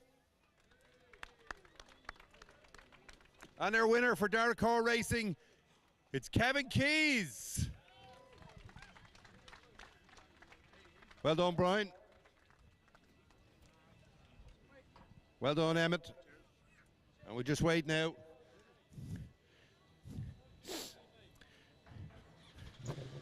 For Kevin and his young lad, who always accompanies, or almost always accompanies them up. Shake hands with everyone, good lad. Well done. So up we get Kevin. Well done. Well done. So we move back to Brian. Brian, you led that for a long way. That was a hard race, and you were going really quick into 53s, you and Kevin. Yeah, about 5 or 6 laps in, I'd say the head gasket went on the bike. I had red lights flashing everywhere. It was 131 degrees on the dash, so. And it still did 54s. Yeah, it just took my concentration away, really. It didn't really do anything to the bike. It just took my concentration away a little bit. So struggled from there on in. Then the last 2 laps, I'd get the finger out and go, but it. Yeah, you did close in again on the other two at the end. Yeah, no, it was good. They're flying. Like I said, the pace was quite quick. So no excuses, really. Just lots of concentration. Maybe getting too old or something. I don't know, but yeah, it was good fun. Okay, well, great to have you here, and great to have you putting on such a great performance along with these 2 other lads. Great show all weekend in Supersport and Superbike. Emmett, you pushed really hard. You closed the big enough gap, and it looked at one stage like you might be able to take Kevin. Yeah, well, the first half of the race was the lads pulled, and they were setting quick times, and I kind of built into it. The bike was doing a few silly things, but nothing. The bike was fine, to be fair, but it just didn't feel right. And then the lads started to have a little bit of a ding dong, so I brought them back towards me, and I just seen that gap and just put your head down bit by bit. But overall, can't complain. Great weekend, bringing home trophies, bikes in one bit. Had a good few races with Kevin. He obviously came out on top in the end. So, but we'll go on to the next one, and thanks for everything. And you're only hundreds of a second off getting into the 53s along with the other 2 lads. Yeah, a few years ago 54s was a distance, and now we're looking at 53s. So like, to be fair, the marshals and the Roddy, the whole team yesterday out in the rain cleaned the track after I'll going down it. It's a testament to Mondello. In normal circumstances that would be stopped.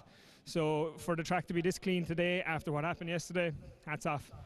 Thanks very much. We'll pass that on if they haven't already heard it. And now Kevin is coming down to join us. Kevin, up and down weekend, but a great way to finish it. Yeah, absolutely. It's been one of them weekends where it all went wrong and it's all gone right again. So yeah, no, it's been brilliant weekend. And that race was fast. 53s. Yeah, it was decent lap times now, and I knew Brian was going to be very hard to beat. You know, he said he was going to make a change to the bike, and I knew from lap 1 it obviously helped him. So I just knew I had to keep Brian very honest and pray he made a mistake, and thankfully he did, because it would have been a big lunge otherwise. So yeah, it's been a great weekend. You know, I don't know where Emmett's come out of, but he's hot on our heels now. I I don't know who was second, but I definitely wasn't making that mistake again into the last corner. Okay, well done on your weekend overall. Thanks very much to our top three in Superbike. Bit of a round of applause there for Brian McCormick, Emmett O'Grady and Kevin Keys. Now, I know, thanks you all for watching. I know that Andy has done quite a lot of thank yous to everybody, but just in case he missed anybody, I want to say thanks to all the officials and all the marshals, especially the ones who stayed out yesterday in the rain to keep this event going. We had a really stressful morning yesterday, but we managed to rejig the program, having cleaned, with the help of all the marshals and all the officials, cleaned the circuit up, and we got through every single race. It was a really well run weekend. Well done to everybody involved. Thanks to all our sponsorship. They're all on the back here, from Motorland, Sorcon Plant, DM Groundworks, OHA.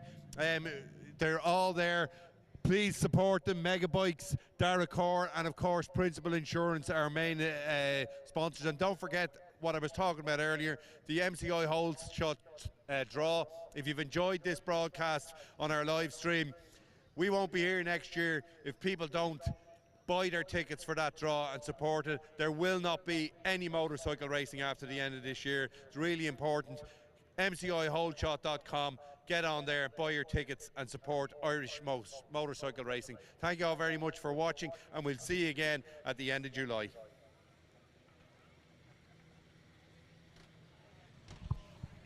The Masters Superbike Championship is brought to you by Principal Insurance, part of Howden. For motorbike, car, van and home insurance, Principal Insurance have you covered. Get a quote today.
The Masters Superbike Championship is brought to you by Principal Insurance, part of Howden. For motorbike, car, van and home insurance, Principal Insurance have you covered. Get a quote today.